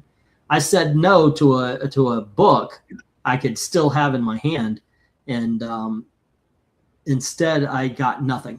You know, it's not like I got a date. You know, so yeah, that was the last time. That was the last time I ever went when and I spent bought money. Green Lantern I was 59, ever said, you know, I'm not saying it's the last time I went to a strip club. It's just the last time I spent money. Yeah. that said the last or when I bought Green Lantern 59, it wasn't a key because they hadn't brought him back yet.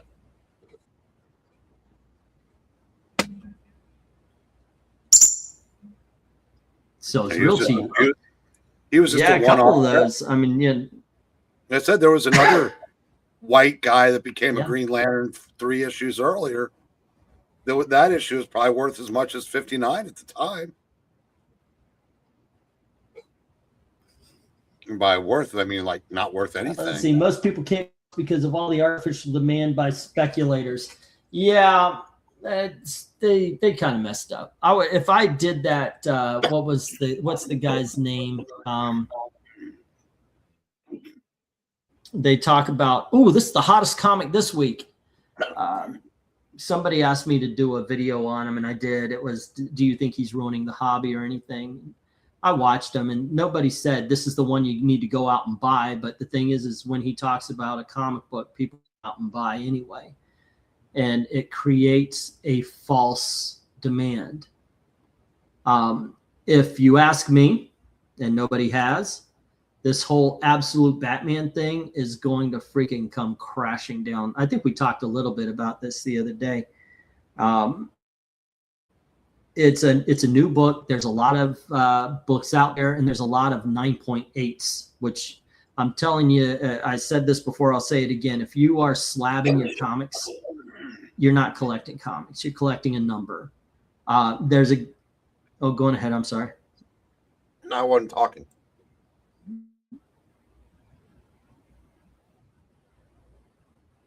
Oh, I thought you said something. There's a guy, I actually like his videos. I think he's okay. He used to do online auctions, but his name's Mint Hunter. And he did an unboxing once, and he's showing off his books, and he goes, this was only a 9.4. I'm going to see if I can press it and get a 9.8. I'm like, you're not collecting the comic. You have the comic, except for instead of buying it, putting it on your wall, putting it in the box, however you want to display your comic collection, Sir, you're sending it away. You buy this book, and for the first, oh, I'm sorry, what? the channel name is not Mid-Grade Hunter. That's true. The thing is for year of you owning the book, you don't own the book. It's out somewhere. Just back, the guy goes, it's like, what are you collecting? It's just you're collecting numbers. You're not collecting the comics. But that's just the way I look at things. I mean, obviously, if that's the way, I'm not saying don't. You know, if that's what brings them joy, you know, more power to them. It's just, I don't see it the same way. I agree with you. Obviously, I sold off my Absolute Batman and Ultimate Spider-Mans today, and I'm going to use that money.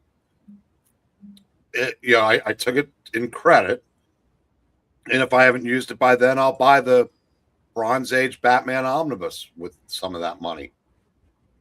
And I'll get way more out of that than I would because I'll never read an issue of Absolute Batman or Ultimate Spider-Man again. Why is that?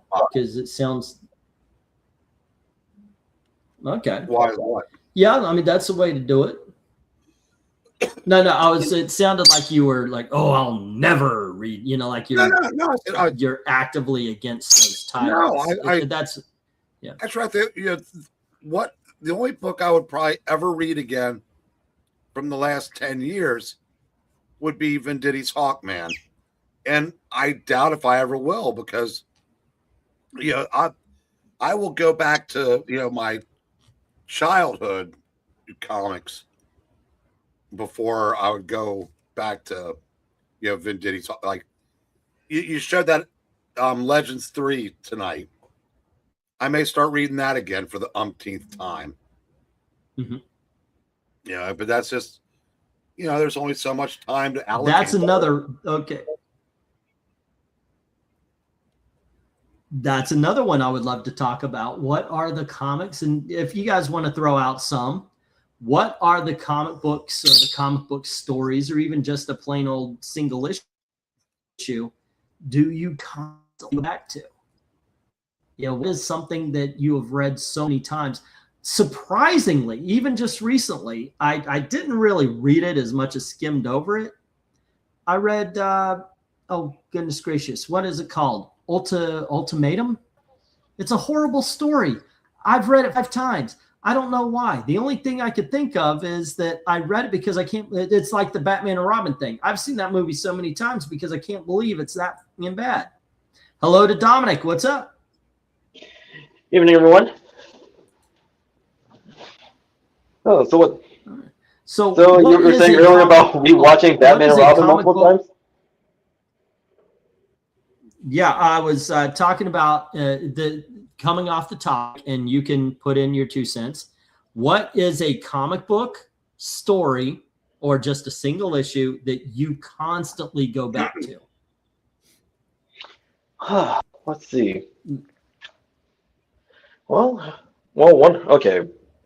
If I have to choose one, it would have to be, excuse me, J. Michael Straczynski's Rising Stars. Okay. It's what essentially is it that hero. draws you into that story? Well, it's essentially heroes before heroes came to be. Well, only instead of an eclipse that actually awakened people's superhuman powers. It was the result of a comet, which the energy like exposed them like in utero, and also like draws people in is, and it's like what the kids of this town in Indiana like does like with their powers. Or like some use them for good, others like they use their powers, but like they don't like put on like a cape mask or like a full bodysuit or even commit crimes. They just use their powers for anything that we consider as mundane. In other words, they want to be left alone. While others have used their powers for evil. But then over time, there is a mystery. They're like in Rising Stars, where one of them is murdered, and one of the major characters like discovers that if one of them is killed, since energy cannot be created nor destroyed, merely transferred and redistributed, the death of one of their own energy is transferred to the rest, which actually increases their powers.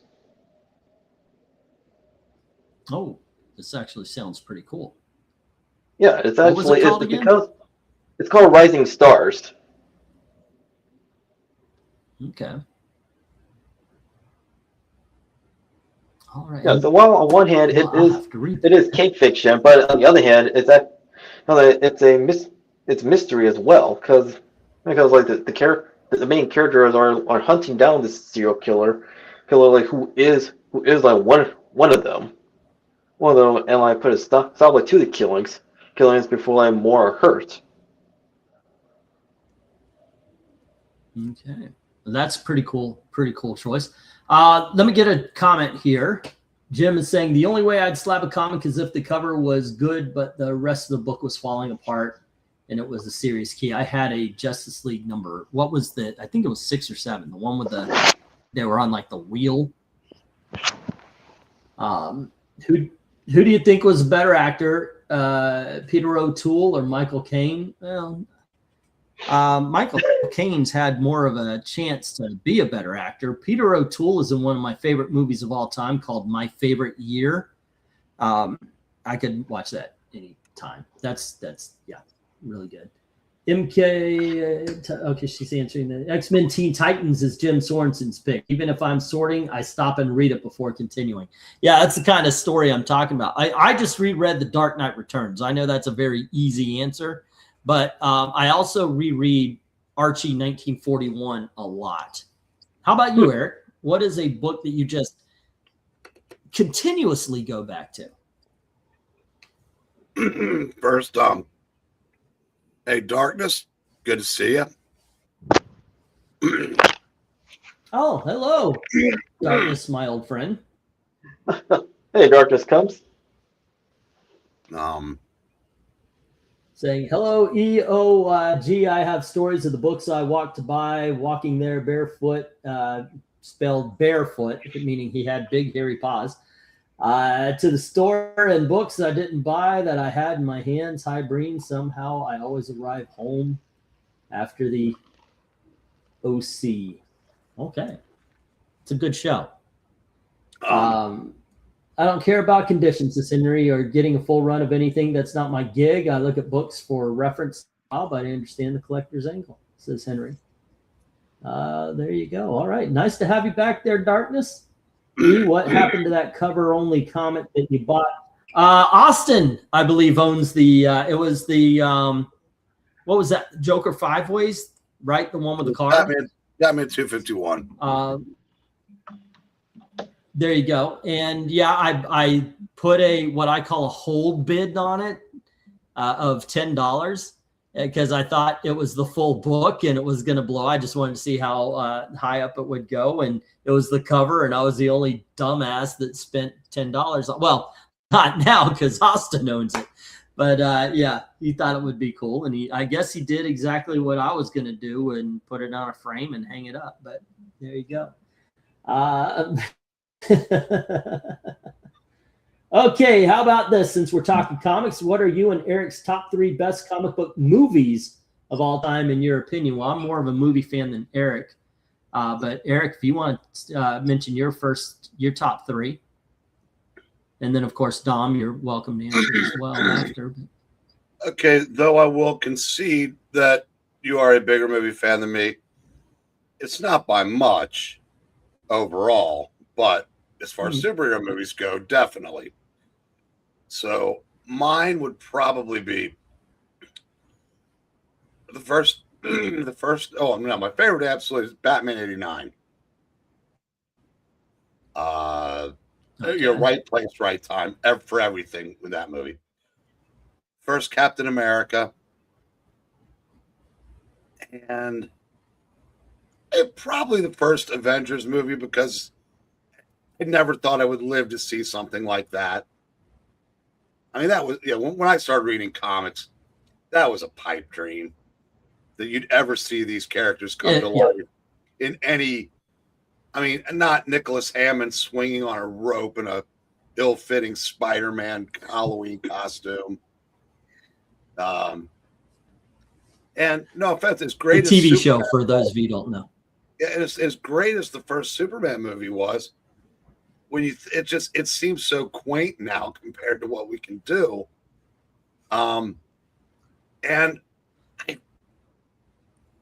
guess I had a lousy date when I went to see Superman the first time. Maybe that's why that's not in my top 3, but yeah, first Batman, first Captain America, Batman '89, first Captain America, and the first Avengers, I guess would be mine. But I'm assuming by first Captain America, you're not. No, you're not talking about the 1989. You're talking about the first Avenger, right? Right. Yeah, the first Chris Evans one. Because I like Dominic. How about you? Oh, go on ahead, Eric. Finish your thought. I like period pieces. Sorry. And since that was set in World War II, I mean, I like period pieces. Not like Victorian blah blah blah, but like World War II, 60s, stuff like that.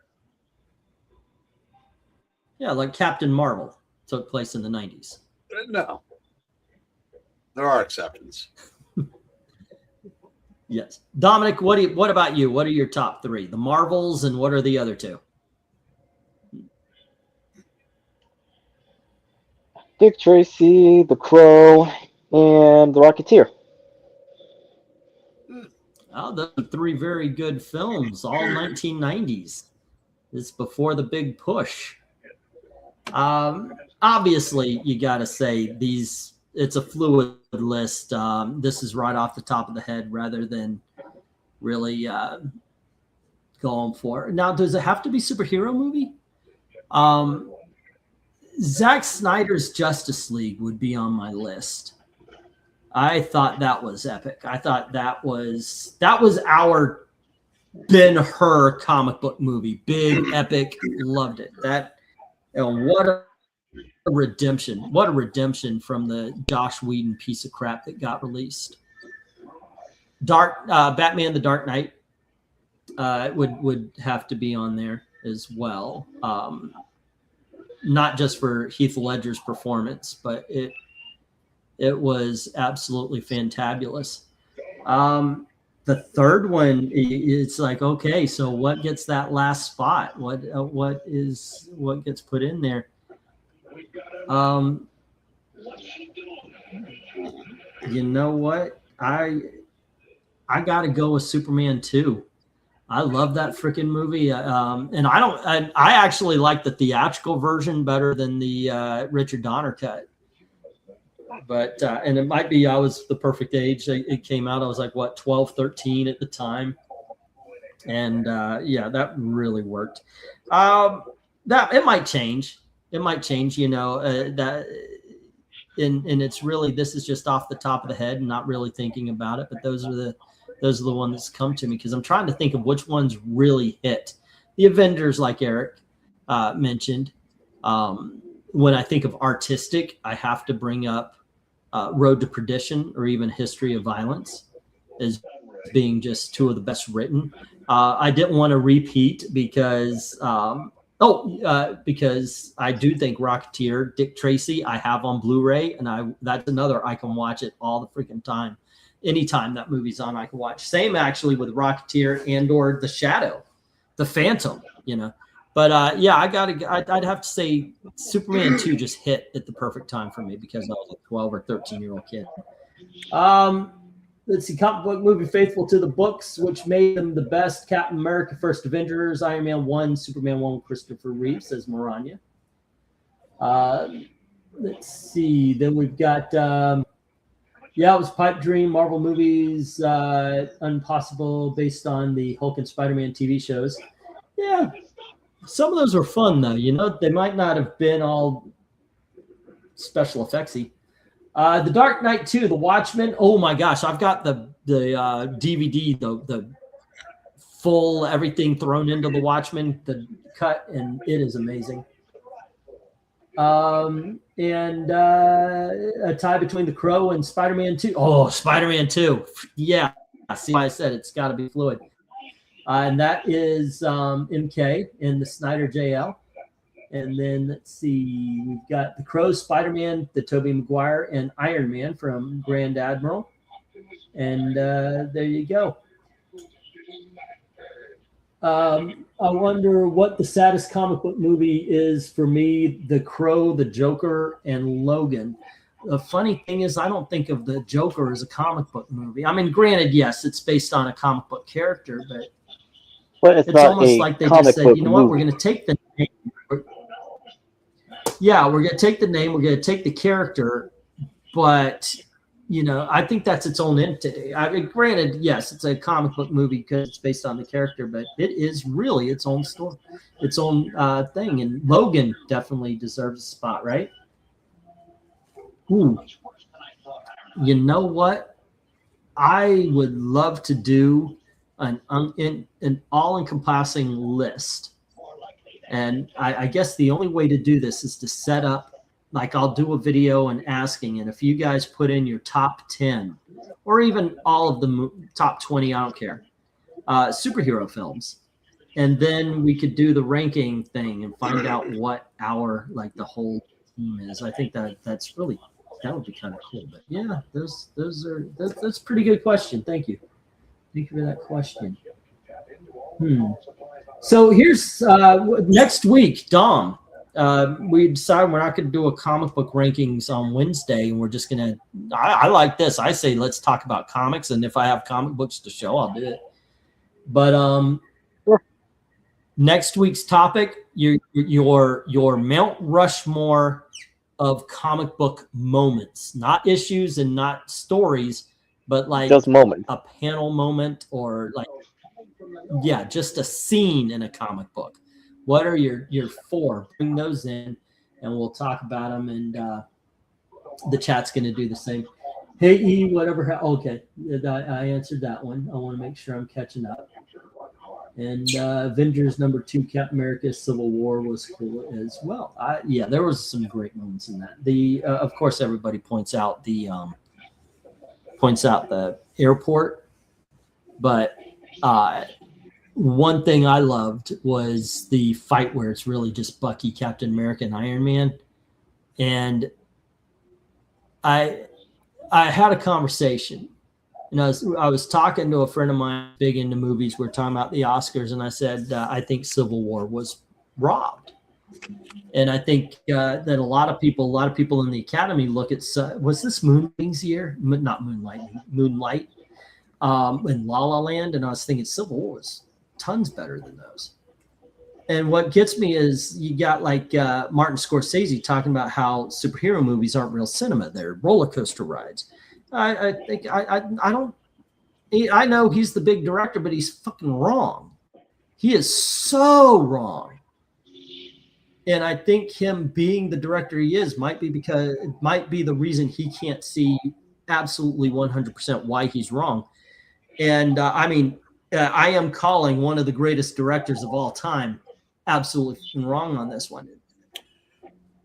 Superhero movies and big movies like that, whether you want to be Avatar or whatever, superhero movies use more of the movie making process. Two guys in a room talking, it might be a brilliant script with wonderful acting, but tell me Robert Downey Jr. looking at Captain America and says, "I don't care, he killed my mom." Tell me you can't feel the emotion from that line reading. I mean, it's that kind of thing. You got really good acting in these films. No, sometimes, of course, but that, like in every movie, you got your good, you got your bad.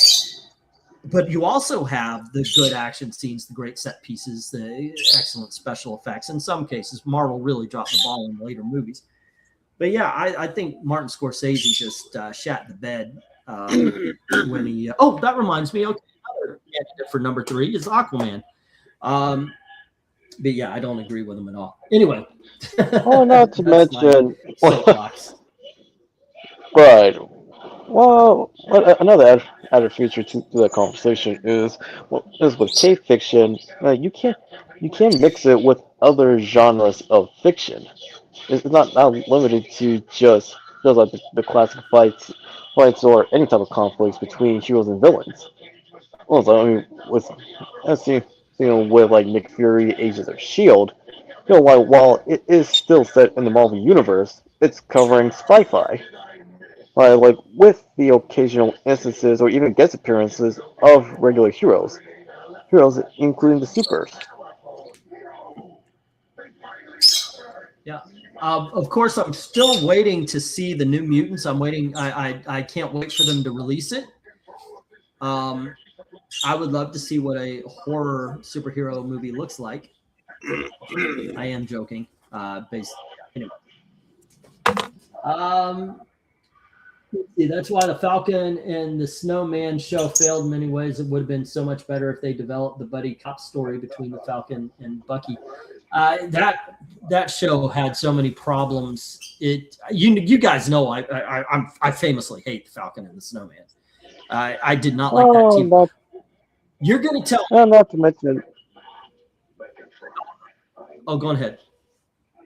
Well, not to mention, like it does a major disservice to not just like Falcon and Winter Soldier, but also like other characters the series decided to have like in its narrative. One of which is Isaiah Bradley. Mm-hmm. Yeah, not to mention with how Falcon, it like handle flag smasher, but instead of focusing on the original on Flag Smash from the comics, they just decided to turn his name into that of a terrorist organization. Because that's what Let they me are. talk about that. In this TV show, the Flag Smashers, which is a terrorist organization, blow up a building, killing many, many people. In the movie or in the TV show later, the U.S. soldier, oh goodness gracious, what is his name? U.S. U.S. agent. Agent. Thank you. His friend gets killed. He chases the bad guy outside and he kills him. Now we're supposed to think U.S. agent is a bad guy, but by the end, and this is by the end of the show, U.S. agent's a bad guy, but the Flag Smashers, who killed far more people, are now the good guys. And you got to do better, Senator. Dear Lord, that TV show sucked. It really did. It was not good. It was inconsistent. Just not good. It wasn't good. I mean, and by the way, Captain America beats the shit out of those Koya.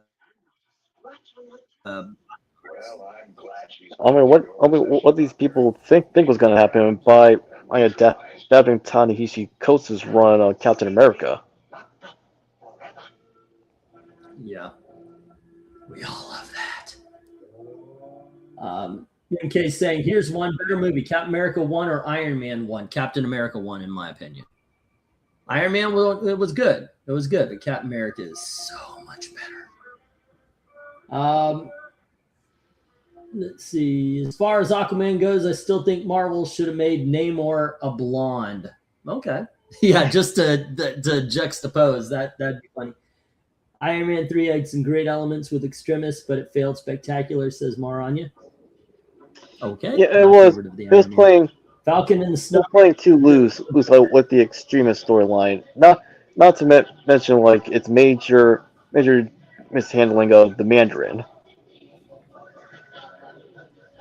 Yeah, I know, and it was such a build-up too. I mean, the previews. You'll never see me coming.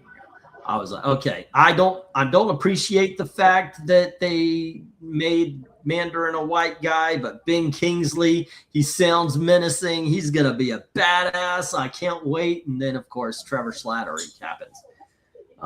What a disappointment! What a disappointment that it was. Also, they should never have made Sam Falcon Captain America. Oh well, we all know that. Oh yeah, you guys, I've ranted about that so many freaking times. Well, it didn't. Well, it didn't even need to happen in the first place in the comics. And for how he was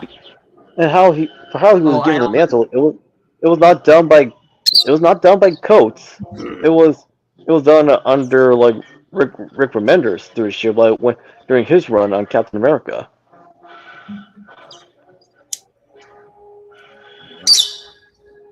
Just for fun, I almost bought Captain America number 25 of that run.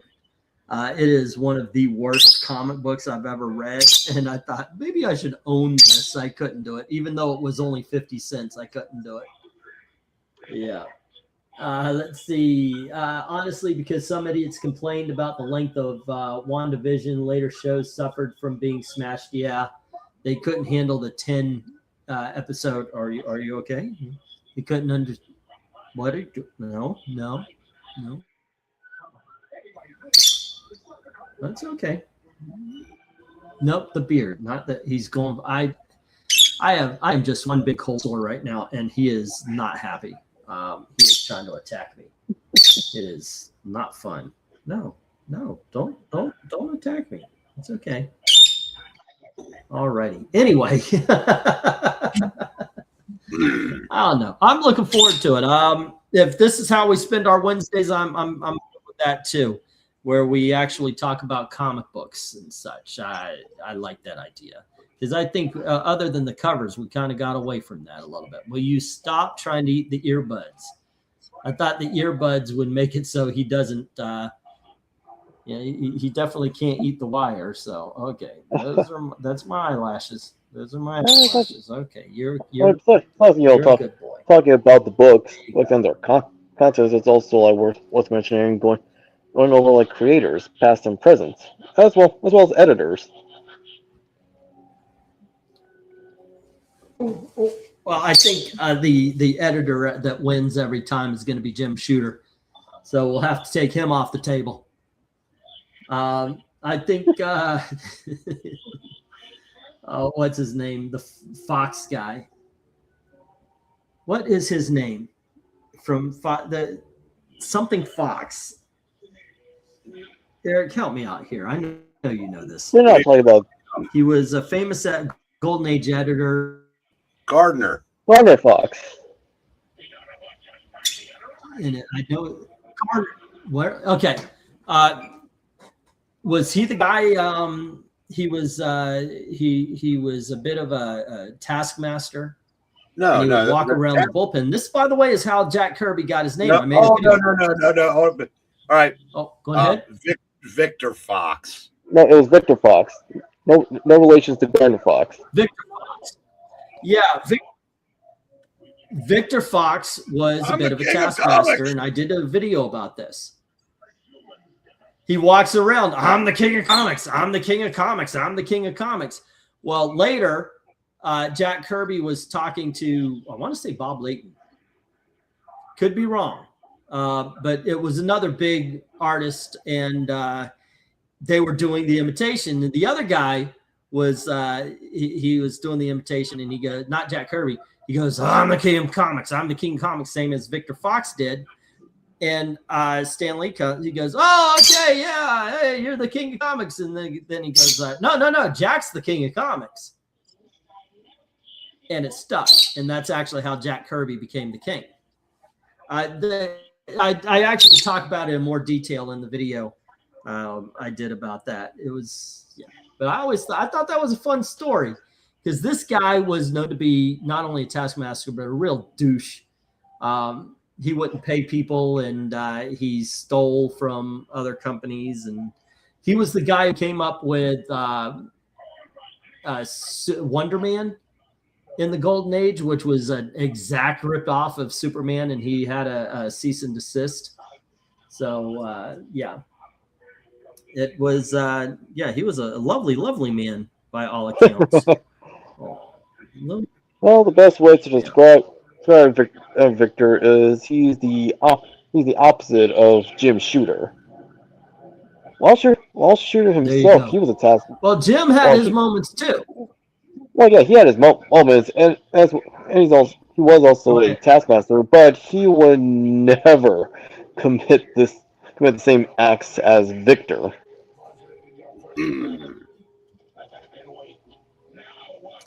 Yeah. Well, Jim Shooter was actually the guy who said, look, you signed the contract saying you're work for hire. So no, you don't get ownership over the characters you create and all that kind of stuff. He put the hammer down on that kind of stuff. Yeah.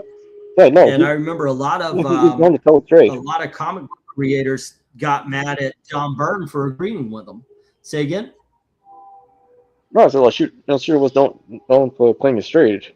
And he even I imagine he would he told these creators, it was like, once you sign these, it was like they'll be owned by Marvel Comics. They will no longer be owned by you, unless said otherwise. And yeah, also the fact that they'll work for hire. That's actually what drove Frank Miller. And that's what drove Frank Miller to DC, because Jeanette Kahn went, if you do Batman, we'll let you do whatever you want, and you can have ownership. And he ended up doing Ronin. Mm-hmm. And there you go.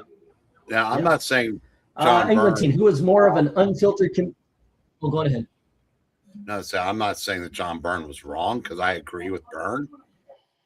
But it is interesting that someone who was so great at expounding on other people's ideas, but was very lacking in creating his own characters, would go along with the work for hire.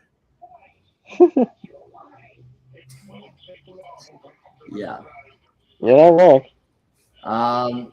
Unfiltered comedian, Red Fox or George Carlin? Red Fox. Red Fox. Red Fox was more blue. Yeah, yeah. George Carlin was controlled chaos. Red Fox was chaos. Mm-hmm. Let's see. Bob Layton. He did not. Yeah, you know what? A really good way, low class way of describing Red Fox versus George Carlin. Red Fox was Penthouse magazine, and George Carlin was Playboy. Playboy wants to put articles in their magazines to make you think, okay, maybe we're upper class. But no, he's still saying all the same smut, while Penthouse just said, here's the pussy. So, yeah, and Red Fox probably said that too somewhere. Bob Layton is the unsung hero of the Iron Man run before and after Demon in a Bottle, says Maranya. Seriously, he made J.R.J.R.'s pencils look amazing. Plus, Layton was a co-plotter in that era. She's not wrong. Red Fox, without question, says Maranya. Carlin body moments, 7 words notwithstanding. Fox was a blue comedian. He was, yeah. Like I said, Maranya is not wrong about Mr. Layton. And I gotta tell you, that's like Jim Steranko. Layton, he has kept himself in shape for decades. If you see pictures of him, he's a brick house. Who is? Bob Layton. Oh. Yeah, you mentioned Jim Steranko. He just looks like the last surviving member of Tony Soprano's mob. I was about to say the Rat Pack. Yeah. But he also looks like the reason why he's the last surviving member of the Rat Pack is he killed the rest. Yeah, I recall. Now the famous Steranko story. Oh, go on ahead, Dominic. well, I bring those guys up because I mean they have like objectively like kept themselves in shape even though like they are like older. Because like when I watched a little video from like Dick Van Dyke when he was like celebrating his birthday, like even he like he's able to keep himself in shape. Yeah. He says I'm in shape for 100-year-old. I saw that interview. The famous Steranko story is the first few pages of Nick Fury #1. He is silent, and so Marvel didn't want to pay him as a writer, and Steranko was having none of it. He says, I had to write that scene. I wrote that scene, and he refused to give his pages in until he got paid. There's more to the story, but that's the gist. Fun fact, my aunt gave 12-year-old me cassette tapes of Red Fox albums. Awesome. My uncle gave me a big old pile of a big box of records, and in it was Class Clown and a couple of others. And I loved George Carlin, and also a couple of Bill Cosby. That man is funny as hell. That's one thing. When we found out Bill Cosby was doing what, like, all I thought was, I'm not gonna stop finding Bill Cosby funny just because of what he did. It's not like I'm gonna go burn my records to Russell, my brother, with whom I slept. I know I messed up the title there, but that's one of the funniest bits I've ever heard. It's an entire backside of one album. It's all about his father told him and his brother. Go ahead. Sorry. It was amazing how funny and energetic his stand-up was. Juxtaposed with his dating technique, which just put women to sleep. Even Arsenio Hall, like he actually made a similar comment, like during his comedy special. That, even though like what his dating techniques was certainly rubbed everyone the wrong way. Like he even mentioned like in his special that he's not gonna like burn any of his like albums like of Cosby. Like he still like acknowledges him of how funny of a comedian like he is.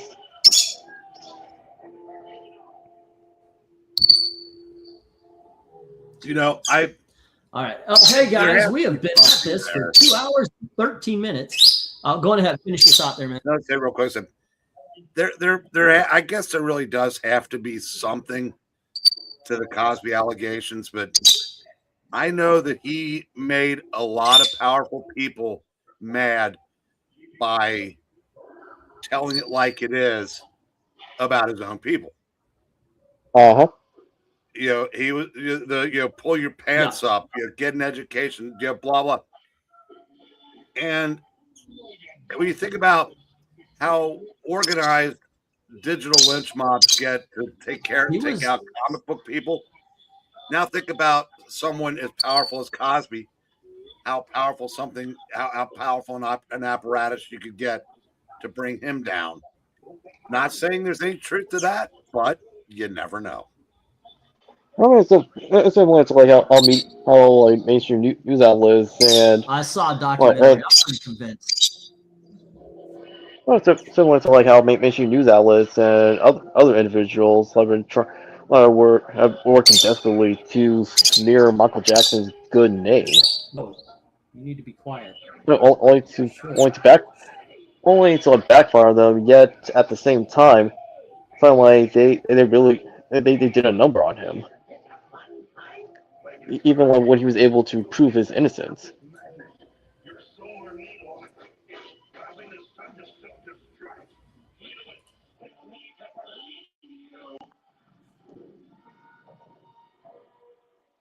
Hey, Dom, how's it going?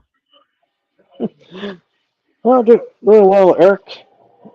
Just going to enjoy the sun over here in Oregon, while also organizing a couple of my books. Like I said, I'll soon be selling to some of the local bookstores that I go to.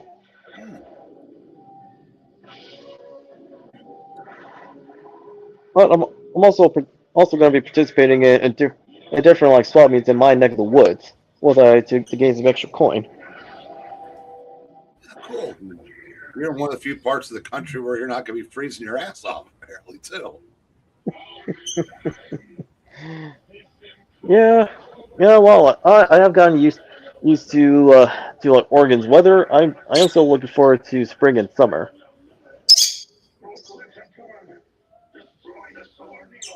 I'm just starting Friday, 7 days where we don't even get close to freezing. God, it's going to be a nightmare. Of course, by about day 4, it's 20 degrees. You're used to it. Yeah, it's supposed to be snowing next month in February.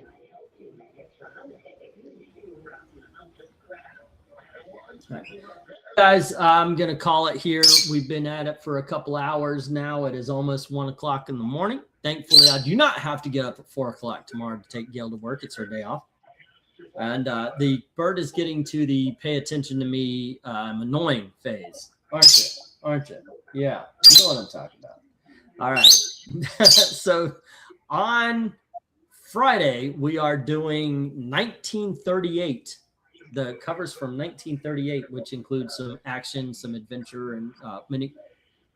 Did you give that back? God dang it. Look at. Okay. He took the earbud out of my. Okay. That being said, you kids have a great night. And as always, thank you very, very much for watching. You are a pain in the ass tonight. Have a good night, guys. See you all later.